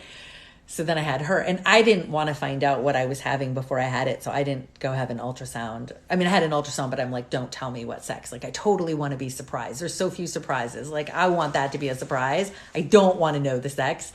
So for all three of them, I didn't know if I was having a boy or girl. And so for her, I didn't know she was going to be a girl. I thought, it's probably going to be another boy. Okay, that's fine. I've got lots of clothes that I won't have to go buy all new clothes. I can just use the hand-me-downs from my other boys. And then she came out as a girl, and I was like, yes, I'm naming her Cherish. I finally got the girl to name Cherish. Thank you. Beautiful name. Beautiful girl, said Kels. And then wanted me to tell, your soul just asked me to tell them that we're best friends as souls. And we told you guys that we reincarnate as mother and daughter, switching back and forth all the time. Yeah. But like in the soul realm, whether we're incarnating or not, we just love being with each other, and we really connect. We were sparked at this around the same time. They told me not at the exact same time, but around the same time, definitely. Mm-hmm. And we're both very old souls, around 100 years in after first creation. And we love being together. Like, we love being best friends. And so that's why our like, I wanted her to come down so badly, and like, she wanted to, she just didn't want to come down to Earth because she was like, she doesn't like this planet. Well, I have other things I want to be doing. Yeah. And you can feel that from yourself. Yeah. Right? Like, I totally, yeah. And so we, but she was like, okay, yeah, because of your best friend, like, I want to do this with you. This is such an important mission for the planet. Yeah, like, so she asked me to come down and incarnate with her in this lifetime. And now we're having the time of our lives. Yeah, in this challenging environment. Hi, Tony. Yeah. How are you? Yes, I'm the one from Wisconsin. Yes. What is the ego and what is the soul? So yeah, you're going to want to go back and listen to that. Let me explain it briefly again, but I gave a lot longer explanation. If you go to my YouTube channel and look at the live video, it cut off early, guys. I don't know why we're on and it's not recording on YouTube anymore. But the first part, the big chunk of what I was saying is on YouTube. So you can go, thank you for the rose, Tony. You can go back and listen to that. But the ego is the personality that we create here on planet Earth. It's like, if your name's Becky, it's the Becky. It's the part of you that has the traumas and the dramas and the fears. And you learned this from social media. You learned this in school. You learned this from mom and dad and brothers and sisters. And you have all those things, and those make up your personality or your persona. That's your ego. All those beliefs that you have as a result of your experiences, and a lot of beliefs that you adopted from other people. Like, oh, don't ever go on the street because it's very dangerous to go on the street. So now you have a fear of walking on the street, or you have a fear of water because mom had a fear of water. So now you have a fear of water. That's personality. Your higher self doesn't have any of that. And the higher self is an aspect of your soul. So your soul is the real you, because the ego, the personality, doesn't go to any other life. It's never had a past life. It's not going to have a future life. It's only for here. It's just Becky in this lifetime. In the last life, like I said earlier, you were Farmer Joe. Farmer Joe had a completely different personality. Like, Farmer Joe was a farmer, and he was a guy, and he lived in a totally different time period. His parents had totally different beliefs. He went to a totally different kind of school. Like, they didn't have media back then, so he wasn't influenced by TV or anything like that. So Farmer Joe's personality just lived then in that life. And in this life, Becky lives just this life. Your soul is the one that travels with you through all these incarnations. That's your soul. But the piece of your soul, the part of your soul that doesn't incarnate but stays in the spiritual side, that's your higher self. And it stays there. It's still part of your soul, but it stays there to act as a guide, like a GPS. It's constantly talking to you and telling you, hey, you should do this, and you're amazing, and you're wonderful, and this, and you should do this, and you need to meditate more, and you need to do this, and you could do this. And it's constantly talking to us, but it's usually drowned out by the voice of our personality, by the voice of our ego. So when we learn how to drop the dramas and the traumas and look at life and live life as our higher self, that soul part of us that didn't go through the veil of forgetfulness, that looks at things from a higher perspective, that part of us that sees things in a higher frequency, in a higher perspective, you have way more peace, way less drama, way fewer ups and downs. It's just a lot more even keel. Yeah, you're going to feel emotions and stuff, but it's not going to be like this constant up and down and constantly in your head. And how do you train it? How do you get like that? I told you guys I have that course on my website, wokelightworker.com, called Connecting to Your Higher Self. It's a 4-week course that I did. It's about 6 hours, plus a bunch of question and answer from people in the class, teaching you how to be your higher self. And I also have theta healing classes coming up. If you guys have never heard of theta healing, OMG. Like, if you've never heard of it, like, you totally need to check it out. I teach it because I so believe in it. I'm so passionate about it because it literally has changed my life. It changed my daughter Cheris's life. I mean, what? Oh my gosh, theta healing. Yes, totally changed our lives. You will get so much healing in 4 classes, which are a total of a whopping 10 days. It's nothing, but they're not all together. It's on weekends. It would probably take you about 2 years to get on your own. Like, it is amazing and incredible, and it teaches you the skills how to literally deal with anything that comes up in your life and heal anything that comes up in your life. It is amazing, and it's an incredible tool. And anyone on here who's ever taken theta healing, I know they would concur. It's amazing. And so I actually have a free video, a webinar on my website, wokelightworker.com. If you click on courses and then click on theta healing, there's a free video on there. I did a webinar telling what theta healing is, so you can really get an idea of what it is. Okay, so if you want to check that video out to learn more about theta healing, but your life will never, never be the same. You will have a healing journey that's like no other healing journey if you learn theta healing. It's amazing. It's incredible. And then also on top of that, you can learn how to use it and help others in their healing journey. You'll even become a licensed practitioner when you're done. So you can actually go, practice and get better at it, because you're not going to be proficient at it right after you get out of class. You want to practice, but you can start practicing on people and get even better at it. Take more advanced theta healing classes, which I have one coming up in a couple weeks for me on diseases and disorders. It's amazing. Like, the learning and the enlightenment and the growth and the healing is just mind-blowing. It's incredible. So, yeah, you can go to my website, and my classes are starting the end of April. So they start April 29. So that gives me time to get you the book, get you the manual, get registered. And I even have a bonus offer out there. If you register for all 4, I give a bonus offer because you really need all 4 to really be proficient and totally be able to use it really, really well in your life. And again, it's 10 days worth of classes. Guys, it is the best time and the best money you will ever spend. Invest in yourself. Like, literally, that's not an understatement. It's literally the best thing you can do. Continue for the rest of your life. You'll use it the rest of your life. Really want to. Yeah, I had a client a few weeks ago who learned theta healing 20 years ago. Oh, thank you, Tony, for more roses.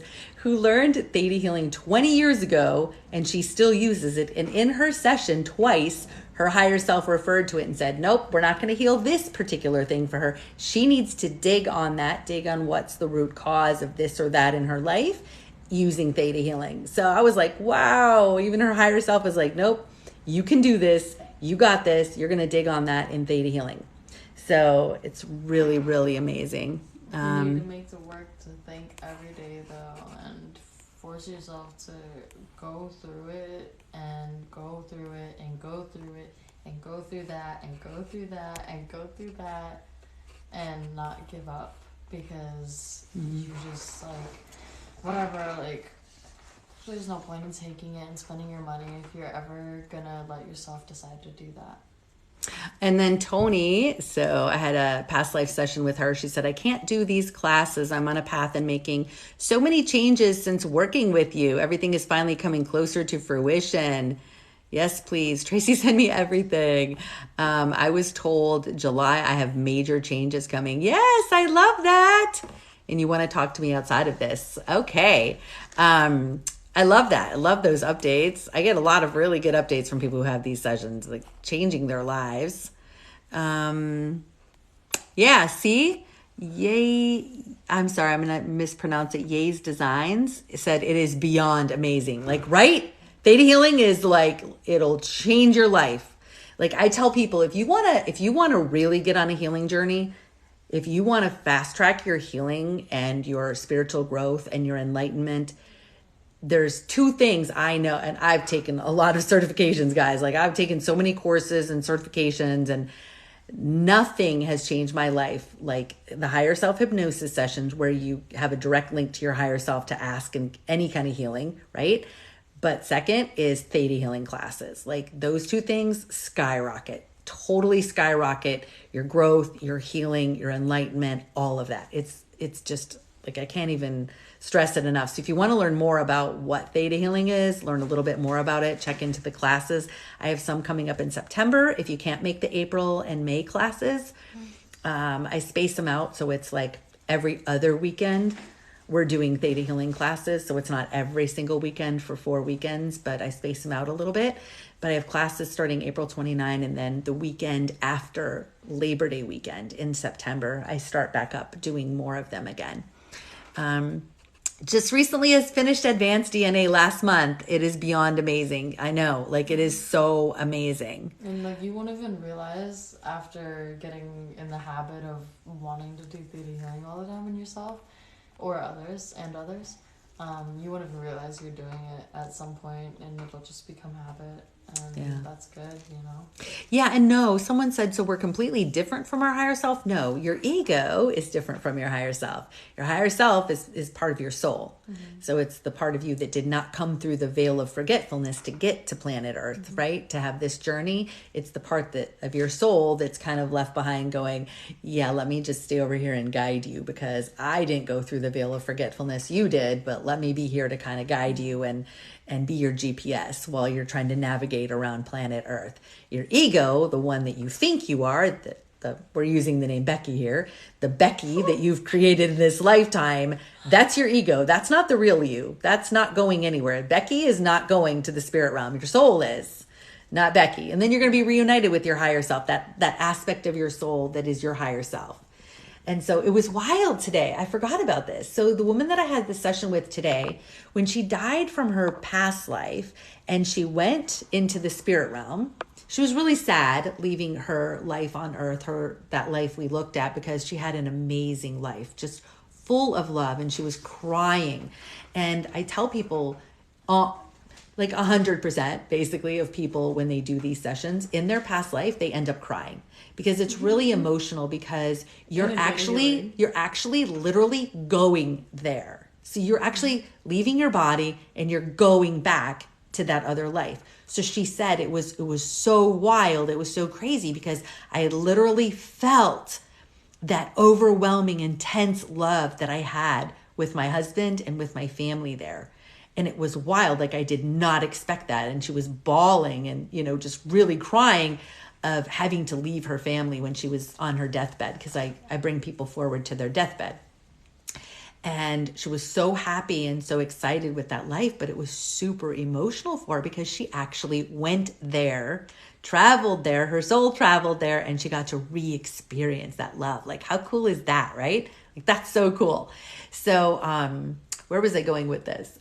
Then she went into the spirit realm. So she left her body, went up to the spirit realm, and she said, yeah, I'm sitting on this bench and I'm sitting on the bench with me.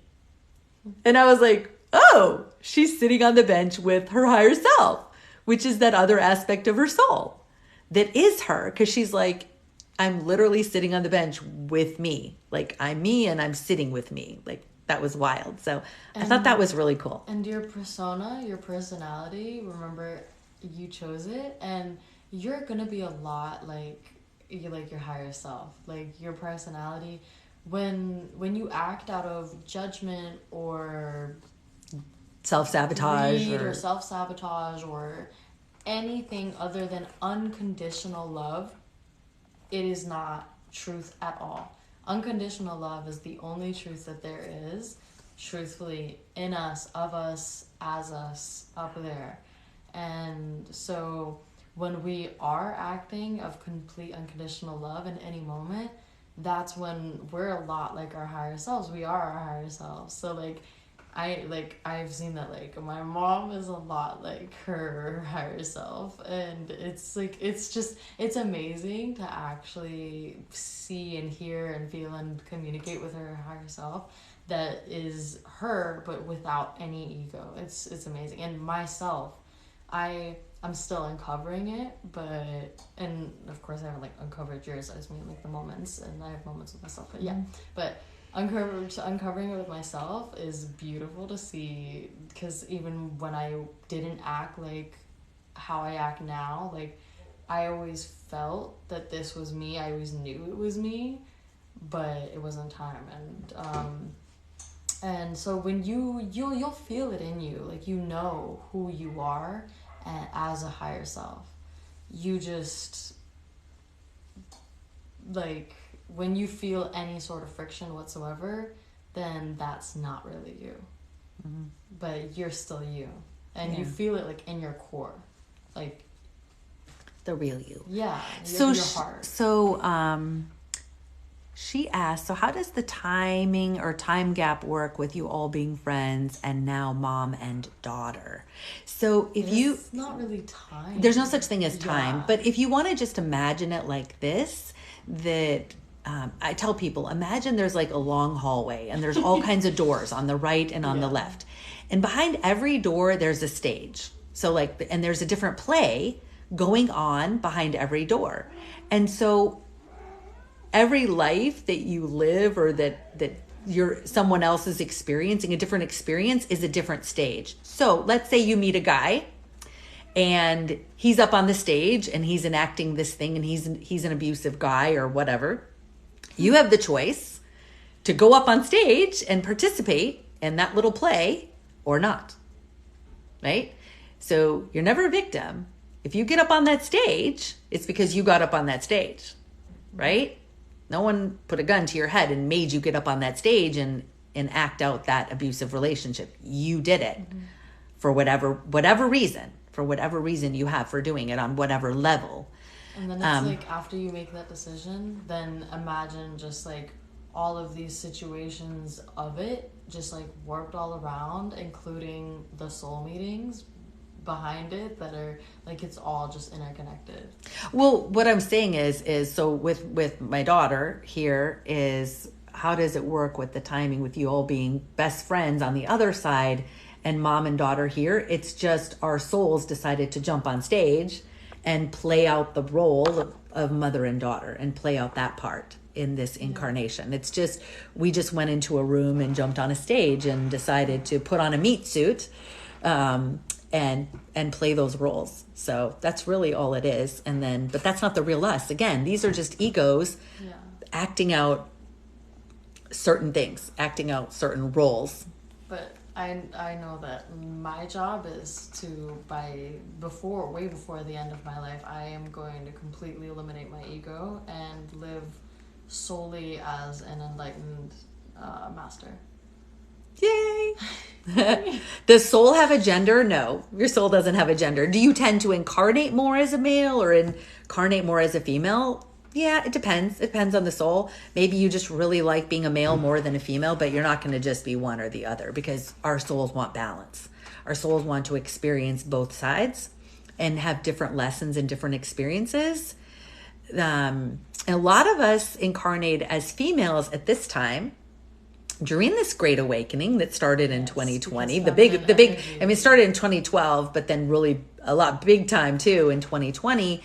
To be females, because females, not dissing men at all, because there's men out there who are awake and who are awakening, but females just tend to be more receptive to the spiritual things, because we can make the leap a little bit better to get into the right side of our brain, whereas men, it's like their function is provider, analytical, being in the 3D. It's a little bit action. Yeah, it's the masculine energy, right? Feminine is kind of like processing and perceiving and like living in it, and so so it's a little bit harder to balance it out, but we need a lot more feminine energy in order to balance it out. Right, but it's a lot harder for males sometimes to, unless they pre-plan, you know, I mean, of course we all pre-plan if we're going to wake up in this lifetime or if we're not going to wake up in this lifetime, but it's just not as many men do. And so a lot of us, I'm just saying, a lot of us planned to come here as females because it just made it a little bit easier for us to be able to be part of this great awakening and be part of this movement, to be light workers, light walkers, walking on the earth in our light, right? So, is it part of our human experience to try to become enlightened? Yes, that's where we're all headed. So that's are we all on the same, are we all on the same timeline? Oh, heck no. No. Does it have to happen in this lifetime? No, it doesn't have to happen in this lifetime. There's no finish line, guys. It's not a race. You can take as many lifetimes as you want to get there. You kind of follow your soul path and, you know, you lay out a path of kind of what steps you want to take to get to enlightenment, but do you fall off track? Do you fall off the wagon, so to speak? Oh yeah, lots of times in lots of lives you can get pulled in different directions, you can get distracted. So you're not always higher self, but sometimes especially if you're a younger soul, but usually it's your persona. Yeah. Are LGBTQ due to past lives? It can be, guys. But it's not always. It can just be a soul decision. It can be a soul decision like, hey, I want to experience that. I want to experience something different. I want to experience this or that. And this may not be a popular opinion. So I apologize and I don't mean to offend anyone. But guys, we also have a lot of other spiritual influence that impacts us. So even though it may not, it may be something where a wayward or a dark entity is also impacting us. I'm not saying that is for every single case. That could be for anything. It could be mental illness. Yeah. You could be impacted by a wayward, which is a soul that lived a life, that stayed on the earth and didn't move on. And let's say they had mental illness in their lifetime here, or they were an alcoholic.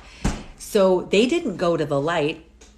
So they're wandering around on the earth plane and they're looking for light. And so they find you, a soul, and all of a sudden one day you wake up and you're just like, I want to drink and I've never drank before. Like, what is this with me wanting to have drinks before I go to bed?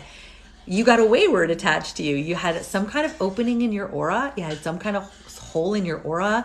Maybe you had unresolved trauma, something like that. But you had an opening for either a dark entity or a wayward to come in and really impact and influence your life. So I'm not saying it's just in the case of LGBTQ. It could be anything, but there could be so many reasons. And so specifically, you'd want to ask for that particular person. It could be just different for anyone. Do you have any thoughts on being a female, feminine, and having more masculine astrology signs? I don't have any opinion on that because I've never asked about it in relation to astrology signs ever. It's so different for every person and every soul. So you can't know, unless if you ask. And you can ask if you want to, if you believe that you'll hear. Any advice for moms trying to find a time for meditation? I feel like it's so hard for me in the mornings. So, finding time for meditations, I would say just doing like a walking meditation, or even if you're driving, it doesn't have to be with you sitting there closing your eyes. You can literally just have a conversation with your spirit team if you really don't have the time. Meditation is just focusing on quieting your mind and focusing on something higher. And it doesn't have to be for 20 minutes or 40 minutes or an hour. Mm-hmm. It can be for 5 minutes if you have it. It can be for 2 minutes if you have it. It can be for 1 minute if you have it. Mm-hmm. And if it feels like you can't fit it in 1 minute because you're like anxious, just try with what you have, and then try again when you have another minute. Try again when you have another minute, and just have patience with yourself about it and grace. Yeah. So, just use the time that you can. I mean, the more time you have to meditate, you're going to build a stronger connection. You're going to quiet your mind more. You're going to have more peace. You're going to have all those health benefits that you can just open up Google and read about when it comes to meditation. You're going to have a ton of health benefits. So meditation is incredibly healthy for you physically, emotionally, mentally. It keeps you in the present moment. But there's also other things you can do to be in the present. You can focus on affirmations. You can talk out loud to your team, talk in your mind to your team, go for a walk. I mean, that's where I do most of my meditating now. It's when I'm walking. I'm walking my dog for like an hour and a half every day. And so I'm doing meditation. I'm talking to my spirit team. I'm communicating with them. I'm listening to them. I'm asking questions. I'm doing my theta healing exercises when I'm walking my dogs. And again, if you missed the whole conversation about theta healing, OMG, go to my website, wokelightworker.com, and click on courses and then theta healing to watch a free video telling you about it, because it's the most incredible healing thing ever. And also, they wanted me to say that something that they've been having me just live as is focusing on the details of the room or outside, especially. They love that. And just finding appreciation and finding beauty and finding acceptance and how everything is, and maybe how everything was made and how much time it took to make it, how much energy and passion it took to make it, whether as creator or as creator through a persona or just as a persona, just taking in your surrounding and just appreciating the moment of where you're at. And it can be yourself too. Like you said, just looking in the mirror, just taking a moment to just appreciate who you chose to be and who you are now in this moment.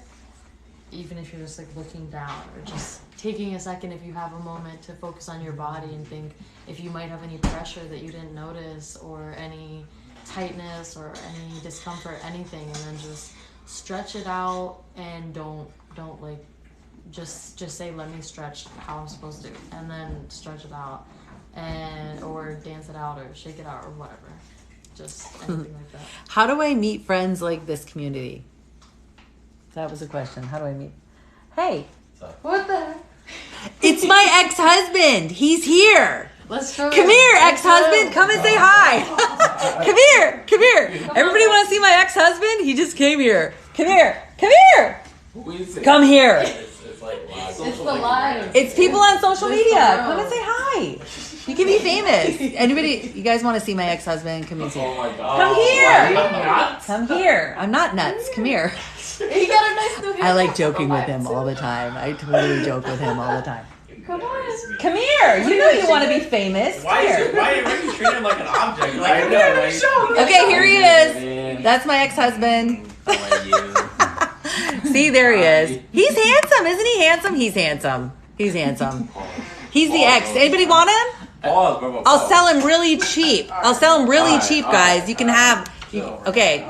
$100 going what? Okay, 200. Okay, we got 200. Anybody 300? Anybody 300? 400. 400? Anybody 400? 450. Anybody 450? Ex-husband for 450. Going once.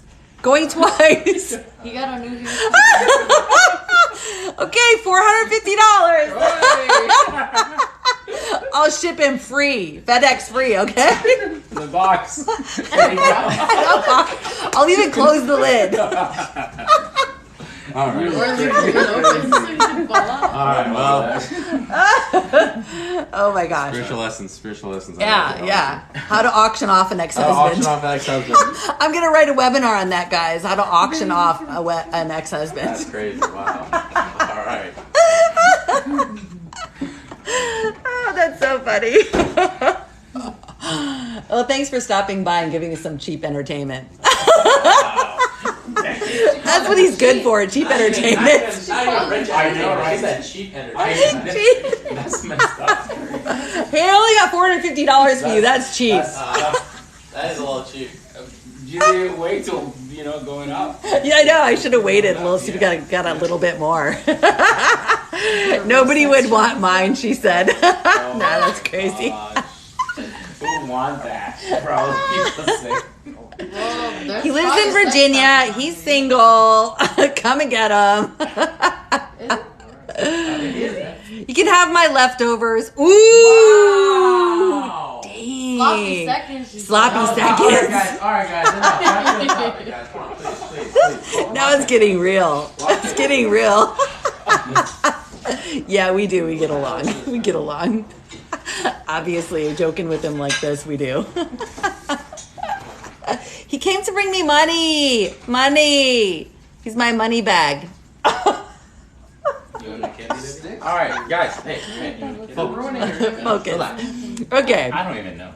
Damn, LOL. I love that. Let's see. Let's see what else we got here. What is wrong with her? Let me see. Before that, every night when I go to bed, I talk to my spirit team until I fall asleep asking for healing. I love that. And you That's can ask awesome, for Jennifer. anything. Yeah. Oh, you already said that. Yeah. But it doesn't have to be at night too. You can do it. Yeah, throughout the you day. said LOL, the background noise. That's me with my 3 kids. That was my oldest son, my 22-year-old, feeding the cats, banging around cat food on the plate because he mixes it up with probiotics for the cats and with joint medicine. And so he like bangs it around on the glass plates. So sorry about all the wake up noise. I mean the noise in the background. How did you wake up? That's what I was reading. How do I learn to meditate and how did you wake up? I woke up because I was working with people at an office and there was this one woman there who was awake and she went by my desk one day and I just loved everything she said. Shh. She walked by my desk and I asked her one day because I just loved how she talked and her energy and what she would teach other people. And every time she talked, it was just so enlightened and so wise. And so I asked her one day when she walked by my desk, I said, hey, Victoria, what can I read to learn more of what you know? And I'll tell you the name of the book she gave me, guys, because it's an incredible book that started my whole spiritual journey. Justin. I don't know where I put it. I'm sorry, all the background noise. He's talking to his dad. I was about to get the book, but I. And it's called A Return to Love by Marianne Williamson. So, A Return to Love by Marianne Williamson. It is an incredible book. Incredible book. And from there, it just kind of lit the flame, and I was just ready to wake up, I guess. I guess my higher self was like, okay, it's time to wake up. We got to get going on the purpose here. We got work to do. We got stuff to do. So yeah, that's what I did. And then how do I learn to meditate? I think there's a lot of really good meditations out there on YouTube. You can just find some that resonate with you. Just find some that you really like. If you guys want to learn, there's a class. I will highly recommend this class too. It's called the Boulder Psychic Institute, as in Boulder, Colorado. It's called Self-Healing 101. It's only like $100. It's 4 weeks Is that for the same one that you sent? It's the same one. It's 4 weeks on the phone, and so it's like an hour and a half once a week, and it is incredible. And they teach you an incredible meditation. They teach you about grounding, shielding, clearing your energetic space. They teach you, like, it's really incredible. And they have classes starting like every month or every other month. But it's called the Boulder Psychic Institute out of Boulder, Colorado. And again, it's on the phone. It's not even online. It's just on the phone. You call in, and that is really good, especially if you're interested in learning how to do energy readings or psychic readings. They literally, if you do 101, 102, 103, and 103, they teach you how to do energy readings, read people's energy, do psychic readings. Can you tell Justin to lower it? They teach you how to do psychic readings, and then you can take classes even beyond that, which I did for about 6 months, where you do a lot of practice and doing psychic readings, and it's really fun. So if you're interested in learning about how to improve your psychic abilities, or even just get some healing and some good meditation, highly recommend that class. And then I've also got a class on my website, wokelightworker.com, called Spiritual Awakening Boot Camp. And I'm really proud of that class, guys. It was 4 weeks, and we get you started with some really simple meditation, but it's also, if you're newer in your spiritual journey, it really is taking you, like, it's everything I wish I would have known and packaging it all in a 4-week class. It was like an hour and a half a week or 2 hours a week. And it's really just taking everything I wish I would have known, putting it in this class, and we end it with a really nice, simple relaxation to show you how simple relaxation really is. And so I recommend that. And I think these classes are really amazing that I teach because I channel them from my higher self. It's not like I take any credit for it or anything like that. They really came to me from my higher self. So that is me, but it really was channeled from my higher self, because I'm sitting there in the class going, whoa, this is really good. Like, I'm even learning stuff as I go along with it. So, but that one's called Spiritual Awakening Boot Camp. So you can learn about some really nice basic meditation in there. And then, of course, I have my Connecting to Your Higher Self class, which is like the next level, learning how to connect to and be your higher self. So let's see if we got any other comments here. I'm a hermit mode right now. How do you know when it's the right time to get out of it? Just talk to your team and go with your intuition. What does it feel like? I mean, Just learn how to listen to that inner voice, right? Yeah, no one else can tell you what feels healthiest, what feels most. Always choose the option that feels most light, most joyful, planned, most joyful, most open. If you think about anything and it gives you even slightly constricting feelings, if it's healthy for you and you feel that way, then that's because you need to reprogram beliefs and get over trauma and everything like that. But if it's not unhealthy for you, if it's not, you just know it's not a green bad for you, and you feel that kind of feeling. Oh wait, no. If you know it's something good for you and it's healthy for you, and you get that. No, if you know it's not. If you know it might not be, there's a chance it might not be, and you get that kind of feeling. Just go with whatever sparks the most joy and feels the most joyful for you that you're gonna do. And then someone asked, what is the Boulder recommendation? So it's called the Boulder Psychic Institute out of Boulder, Colorado. Boulder Psychic Institute. You can find them online. Just Google them. And then the first class is called Self-Healing 101. Then there's 102. 103 is the one where you learn how to read people's energy and get a little taste of doing a psychic reading, and then doing psychic readings. And then beyond that, you can take their undergraduate program, which is still really inexpensive, amazing teaching. And you get to practice every week if you want, doing psychic readings and giving psychic readings. It's really fun. It's really cool. And the book is called A Return to Love by Marianne Williamson. That's a book I recommend. And then someone asked here, what do you mean by your higher self? I'm new here listening tonight. So we covered this a couple times, but the higher self, just quickly again, and you can actually, if you go to my YouTube channel to really answer this question, I have the beginning of this live recorded on my YouTube. If you go to the live tab, and my YouTube channel is Woke Lightworker. And so on my YouTube channel, I have a lot of teaching. I have actual higher self hypnosis sessions that you can watch. They're a little bit of my, I say older, as in 6 months ago or later. My newer sessions, you have to be a member on my Patreon channel, but it's really inexpensive, guys. It's just another way to support my work. It's like $22 a month, and you can watch all my newer sessions out there. And I only put the best of the best sessions out there. So there's some really good sessions on my Patreon channel. I have them broken up between past life and then the whole past life, the life in between lives, and their higher self sessions all in one. But I have lots of really good sessions on Patreon, and it's the same name, Woke Lightworker. So you go to Woke Lightworker for all of them. You can click on my bio, click on the link, go to my YouTube channel, go to my Patreon channel, go to my website. But higher self is your soul when it's in the spirit realm, and it's going to come into the physical realm for an incarnation to have a life on Earth or another planet. But when you come to Earth, you go through the veil of forgetfulness. So you're going to forget everything. You're not going to remember that you're God. You're not going to remember that you're God in flesh.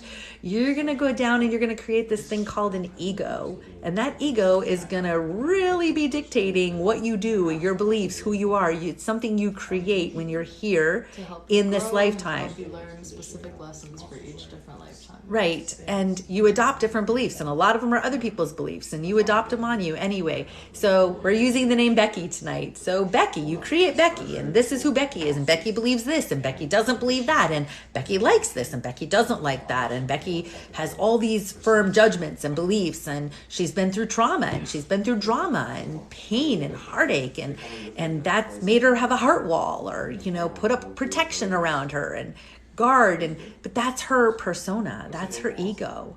Okay. In your other life, you were Farmer Joe. You were nothing like Becky. You didn't even have TV back then, let's say. And he had a totally different ego, a totally different persona, totally different parents, lessons, experiences. So he was completely different. Farmer Joe lived in that lifetime. Then he's gone. Becky lives in this lifetime. That's all she's got. Then she's gone. Okay. It's just a persona, a mask that we put on. Our higher self. So our soul comes down here. That's the real us. Comes over to the spirit, to the physical side. And then like a little part of our soul, just say it's a little part of our soul, kind of stays back in the spirit realm and acts as a guide, because it doesn't come through the veil of forgetfulness. It doesn't have these traumas. It doesn't have these beliefs. It doesn't have these dramas and judgments. And it sees things from a much higher perspective, a perspective of peace and understanding that our ego could never, ever, ever understand, because our ego was not part of our soul path. It's not part of our soul plan. It doesn't know what our soul plan is. It doesn't even believe in past lives. It doesn't even believe that we've ever had any other lives. It can't believe in that because it was never there for any of them. It only exists in the here and now, in this lifetime. But in the here and now, don't convince yourself after hearing this, like, oh, my ego's bad, and that's ego. Yeah, and, And I shouldn't appreciate my ego for the challenge it gives me to learn. Yeah, it's just for a learning experience. From you. Yeah, it's the same as you in this lifetime. So see it with love and as an of you, and work with it, because you can't get rid of it completely. Right. But you can befriend it. You can befriend it, and you can train your ego. Yeah, work it's with it. Training the dragon. To know, right? Yeah, to know, to decipher when you're hearing from ego, when you're feeling ego, and when you're feeling unconditional love. And just try to mend the two with love. Yeah. So long story short, that's what the higher self is. So if you are living as your higher self, and if you want to learn even more, I have a course on my website, wokelightworker.com, that is called Connecting to Your Higher Self. It teaches you how to connect to and be your higher self. It was a 4-week class I taught. It's available on demand now. But I took all the information that I possibly could and put it in there and give you homework to practice each week, to practice being your higher self. And what does that look like? And why do you want to be there? Be more of your higher self? Oh my gosh, for way more peace. Why do you want to be unconditional love? Why do you want to be peaceful? Why do you want to be happy? Why do you want to be in flow of life? Yeah. And get out of your head so much and not be in the stress and the drama and the trauma and the worry and the ups and downs that come from living as the ego. And like, if you're tired of that, the other option is there, right? And so, let me see. Can you incarnate to a timeline that's in the past since time doesn't exist? 100% yes. Absolutely, positively yes. Imagine time as like a circle, and it's not linear. It's more like a circle, and you can literally go anywhere and stop at that part of the circle, or that part, or that part, or that part, or that part. And when you stop it's not linear. In another timeline, that part doesn't stop there. It's going this way, and another part's going this way. Like, it's... Yeah, you were supposed to get shadow. Just say it. Sorry. Hey, go. Yeah, so what benefits does the ego give? Oh my gosh, the ego is amazing. The ego gives us the experience of pretending that we're not God, and that pretending that we're separate, so that we can have all these learning experiences and go through these lessons thinking that we really are being wounded, when it's not really wounding us. It's wounding our ego, this persona that we made. It's not wounding us. This drama and trauma doesn't affect us, but it allows us to have this experience. Because if we came and didn't go through a veil of forgetfulness, and we came here knowing full well that we're God, we might as well stay in the spiritual side. I mean, what's the point of coming here? We're not going to learn anything different. We're not going to have any different experiences. It would literally be the same thing as staying on the spiritual side. Yeah, you still should learn you still can learn as a soul. So, but it's like, you know everything. Yeah, but you're not going to learn the same. But as a soul, you can have habits and beliefs and patterns still, and until you get to a certain point. If you become a certain point Not that anyone is higher than anybody, but you still, coming down here is so helpful to learn and become to that level where you have no more beliefs and no more patterns and no more habits and no more anything that holds you back or holds you in any title of anything. Yeah. And then I am new to this. I appreciate all your classes. Where do you recommend we start with your classes? The very first place to start with my classes, it's $11, guys. It's called Create the Life You Want to Live. If you're new to spirituality and you want to learn how to consciously create your life, that's a really good one to start with. It's a 2-hour class. And again, it's called Create a Life You Want to Live. You can find it on wokelightworker.com under the courses tab. And then the second one after that is called Spiritual Awakening Boot Camp. And that was a 4-week class, probably about 2 hours each week. So it's about 8 hours worth of learning.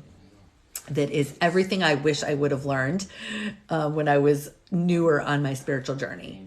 And then the third one is the connecting to your higher self, where it's learning how to connect to and be your higher self.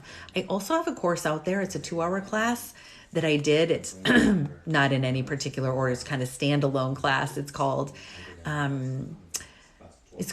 Gaslighting, Manipulation, and Narcissism. And it is a different perspective on narcissism than you will get from any psychologist or read in any psychological book, because it's all based on what I've learned in my sessions. And what can you do to protect yourself from a narcissist? How do you not be engaged with their energy? How can you co-parent with a narcissist?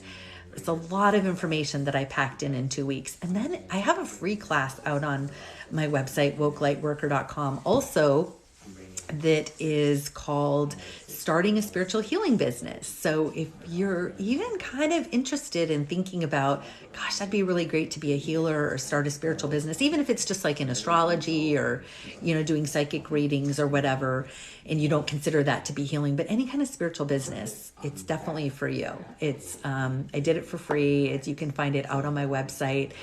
My team and I got a lot of feedback on it that, Tracy, that was literally the best class you have ever taught. It's so good. So check it out. And then I also have a free webinar out there on what is theta healing, which is, like I said earlier, the most incredible healing modality you could possibly learn to radically heal and transform and change your life and put a fire under your spiritual growth, called theta healing, as in theta brainwave, the slower brainwave we can go into before sleep.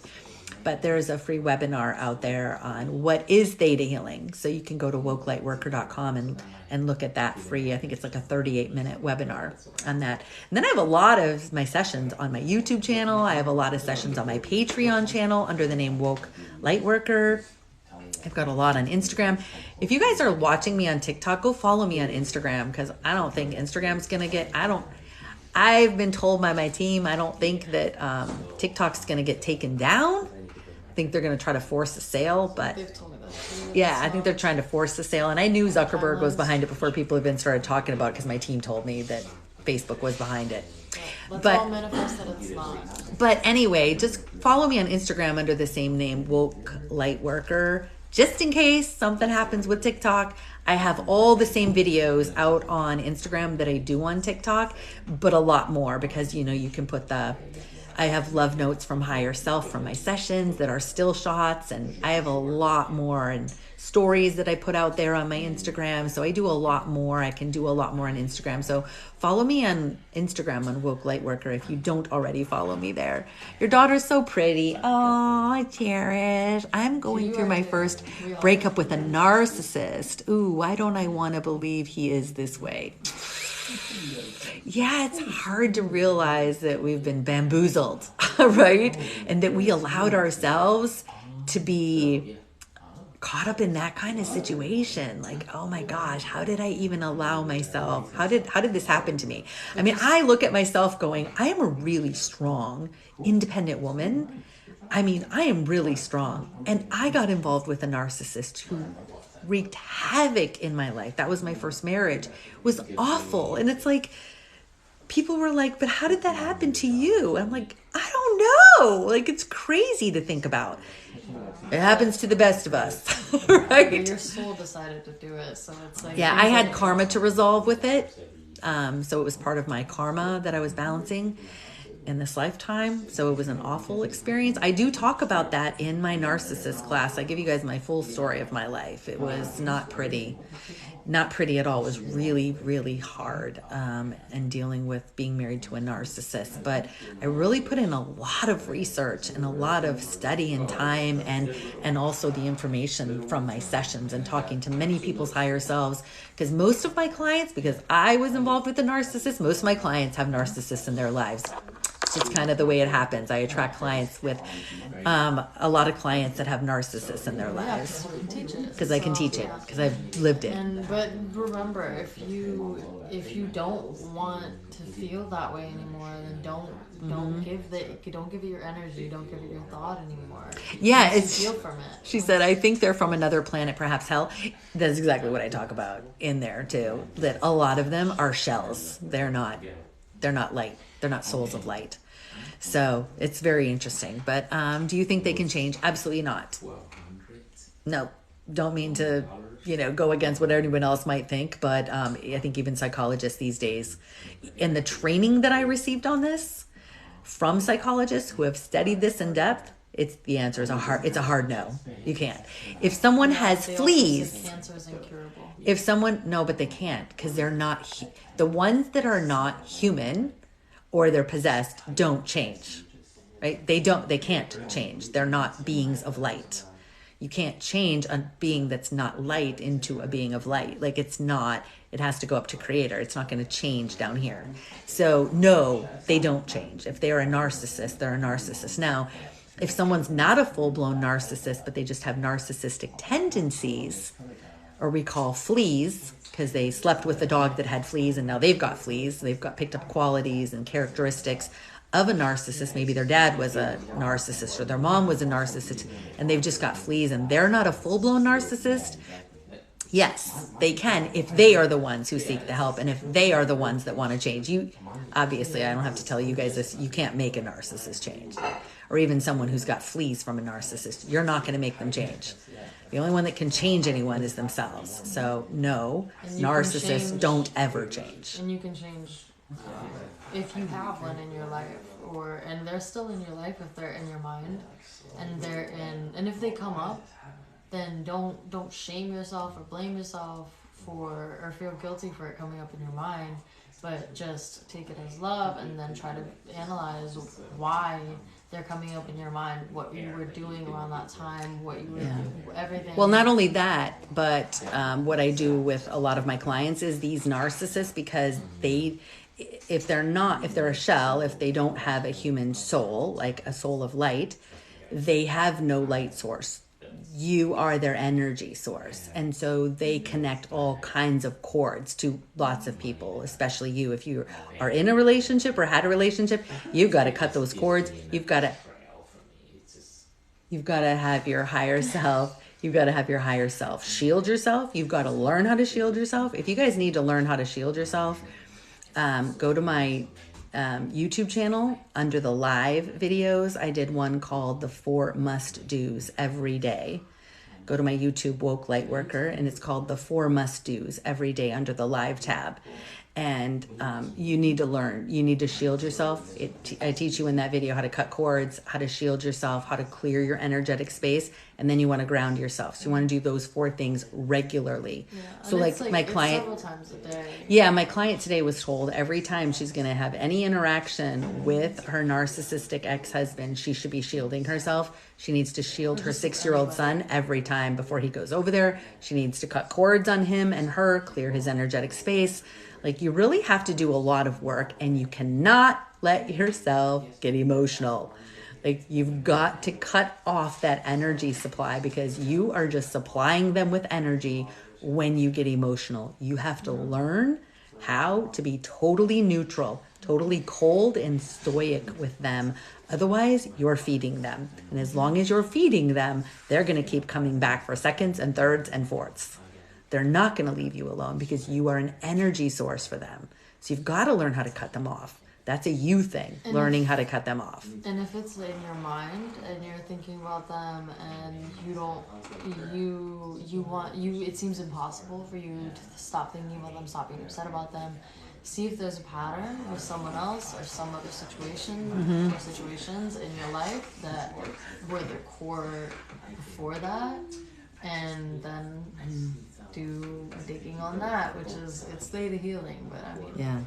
And how do I get to the root of why I attracted him? I can tell you now why you attracted him, because it's like in 99% of the cases, not all of them, but 99% of the cases when people ask their higher selves, why did they attract the narcissist in their life?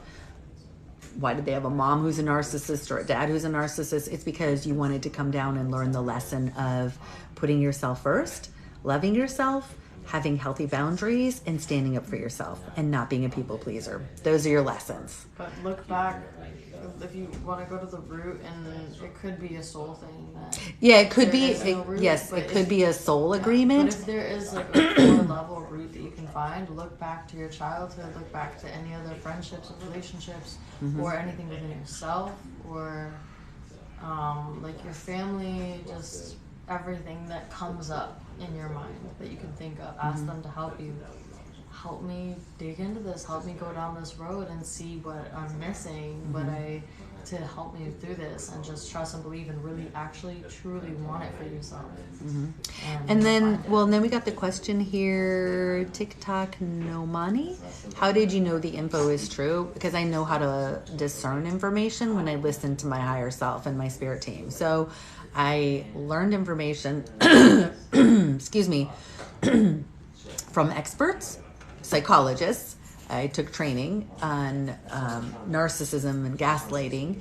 And then I also do many, many sessions. Most of my sessions, the client has at least one person in their life, if not more, who are narcissists. And that we ask a lot of questions of their higher selves about these narcissists.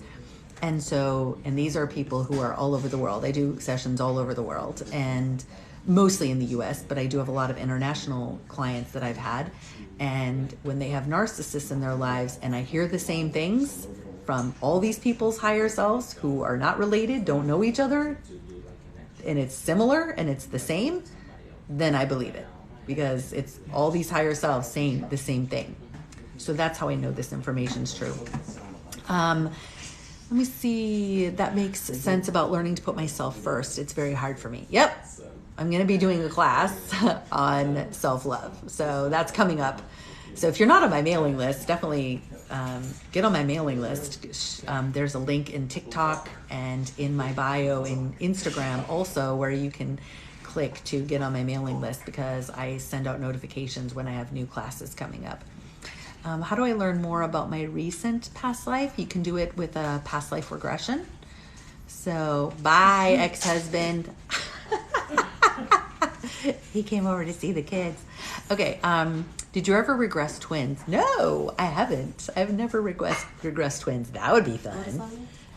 Have I ever done a regression on twins? No. I've done a regression before on sisters, and they both, they had a narcissistic mom. Oof, yeah. Yeah, definitely. Their mom is a narcissist.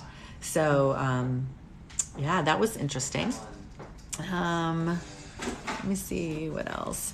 I love your videos. Watch them all. Yay. Yeah, if you guys want to see any more videos, like if you want to see actual client sessions, like I said, you can see some. I think I have like 10 of them out there on my YouTube, Woke Lightworker. And then the rest of them, I have a lot more, and I put new ones every month, like 2 new ones every month on my Patreon channel. And that is patreon.com/woke lightworker. I was in 2 narcissists, total 28 years. Now I have a great husband, but still I am a people pleaser. Oh, you better get over that. Because if you don't get over it in this lifetime, you're gonna carry that. I'll just tell you, you're gonna carry that to another life, and you're gonna repeat it there. And those lessons get harder as you carry them, and you don't get them under your belt. You carry them, and you're like, yeah, let me make it a little bit harder next time, because I didn't quite get it in that last life. So you want to work on overcoming that. It's not unkind to say no. Okay, there's a program on Earth that we're supposed to be nice. Nice is a program. That's an Earth program. You're supposed to be kind, but sometimes the kindest thing, you're supposed to be kind to yourself first. And the kindest thing is to say no. Their soul isn't wanting you to take away from yourself at all. Yeah. What we're here to learn is self-love and one love, which is self-love because we're all one. So when you're being kind to yourself, you're being kind to them. And if their ego gets mad, their soul is saying, I'm proud of you. Good job. Yeah. They're here as our teachers.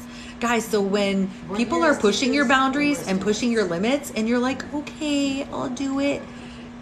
They're just like, their soul is probably like, damn, girl, you failed again. What the heck? Okay, I'm going to keep pushing your boundaries because I'm here to be your teacher and you're not learning. So let me make it a little tougher on you next time. And they might escalate it a little bit. But they're here to be your teacher. Their ego has no idea. Their ego is not part, again, of the soul plan, of the whole agreement of why you're incarnating with them. So, but you are for a reason. You're here to teach them lessons. They're here to teach you lessons. So you can choose to remind yourself every day, every situation that brings up any negative emotion of you, any negative reaction of you, anything. Just remind yourself of the truth behind it, and then choose to process what comes up in your mind and what your body wants to feel, how it wants to express it, like I said. And then it says, so you did a female walk-in that was a drowned man. Yep, that was a past life I did. And I remember that one session so well, even though it was like, gosh, probably almost 5 years ago now, because she was my hairdresser. Oh, thank you for the roses, Mahuba. Can't see the whole name. Thank you. Fabulous. Mahuba. Oh, I'm pulling my computer. Mahuba Fabulous. Thank you so much for the roses. But yeah, you just unplugged my laptop. It was already unplugged. Oh.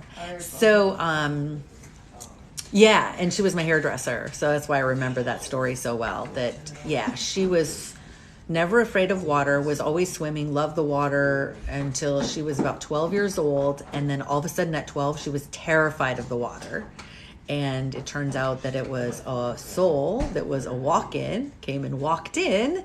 And that soul that walked in the previous incarnation that it had was a man, a very elderly man who was on a ship, and the ship sank and he drowned in that, on the ship. And so he died terrified of water because he drowned in the water.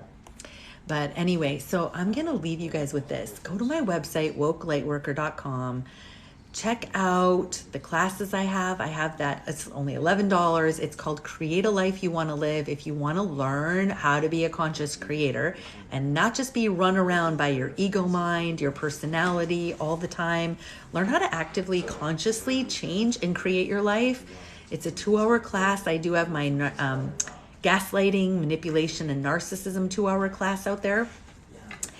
I have my 4-week spiritual awakening boot camp class that is everything I wish I would have known when I was starting my spiritual journey. And we do get into teaching how to do some gently get into meditation. It's packed full of information.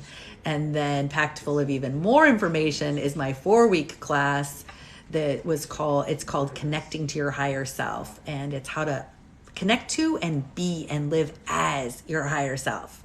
So I highly recommend them. I taught them. I got them channeled by my higher self. I think they're really great and really helpful.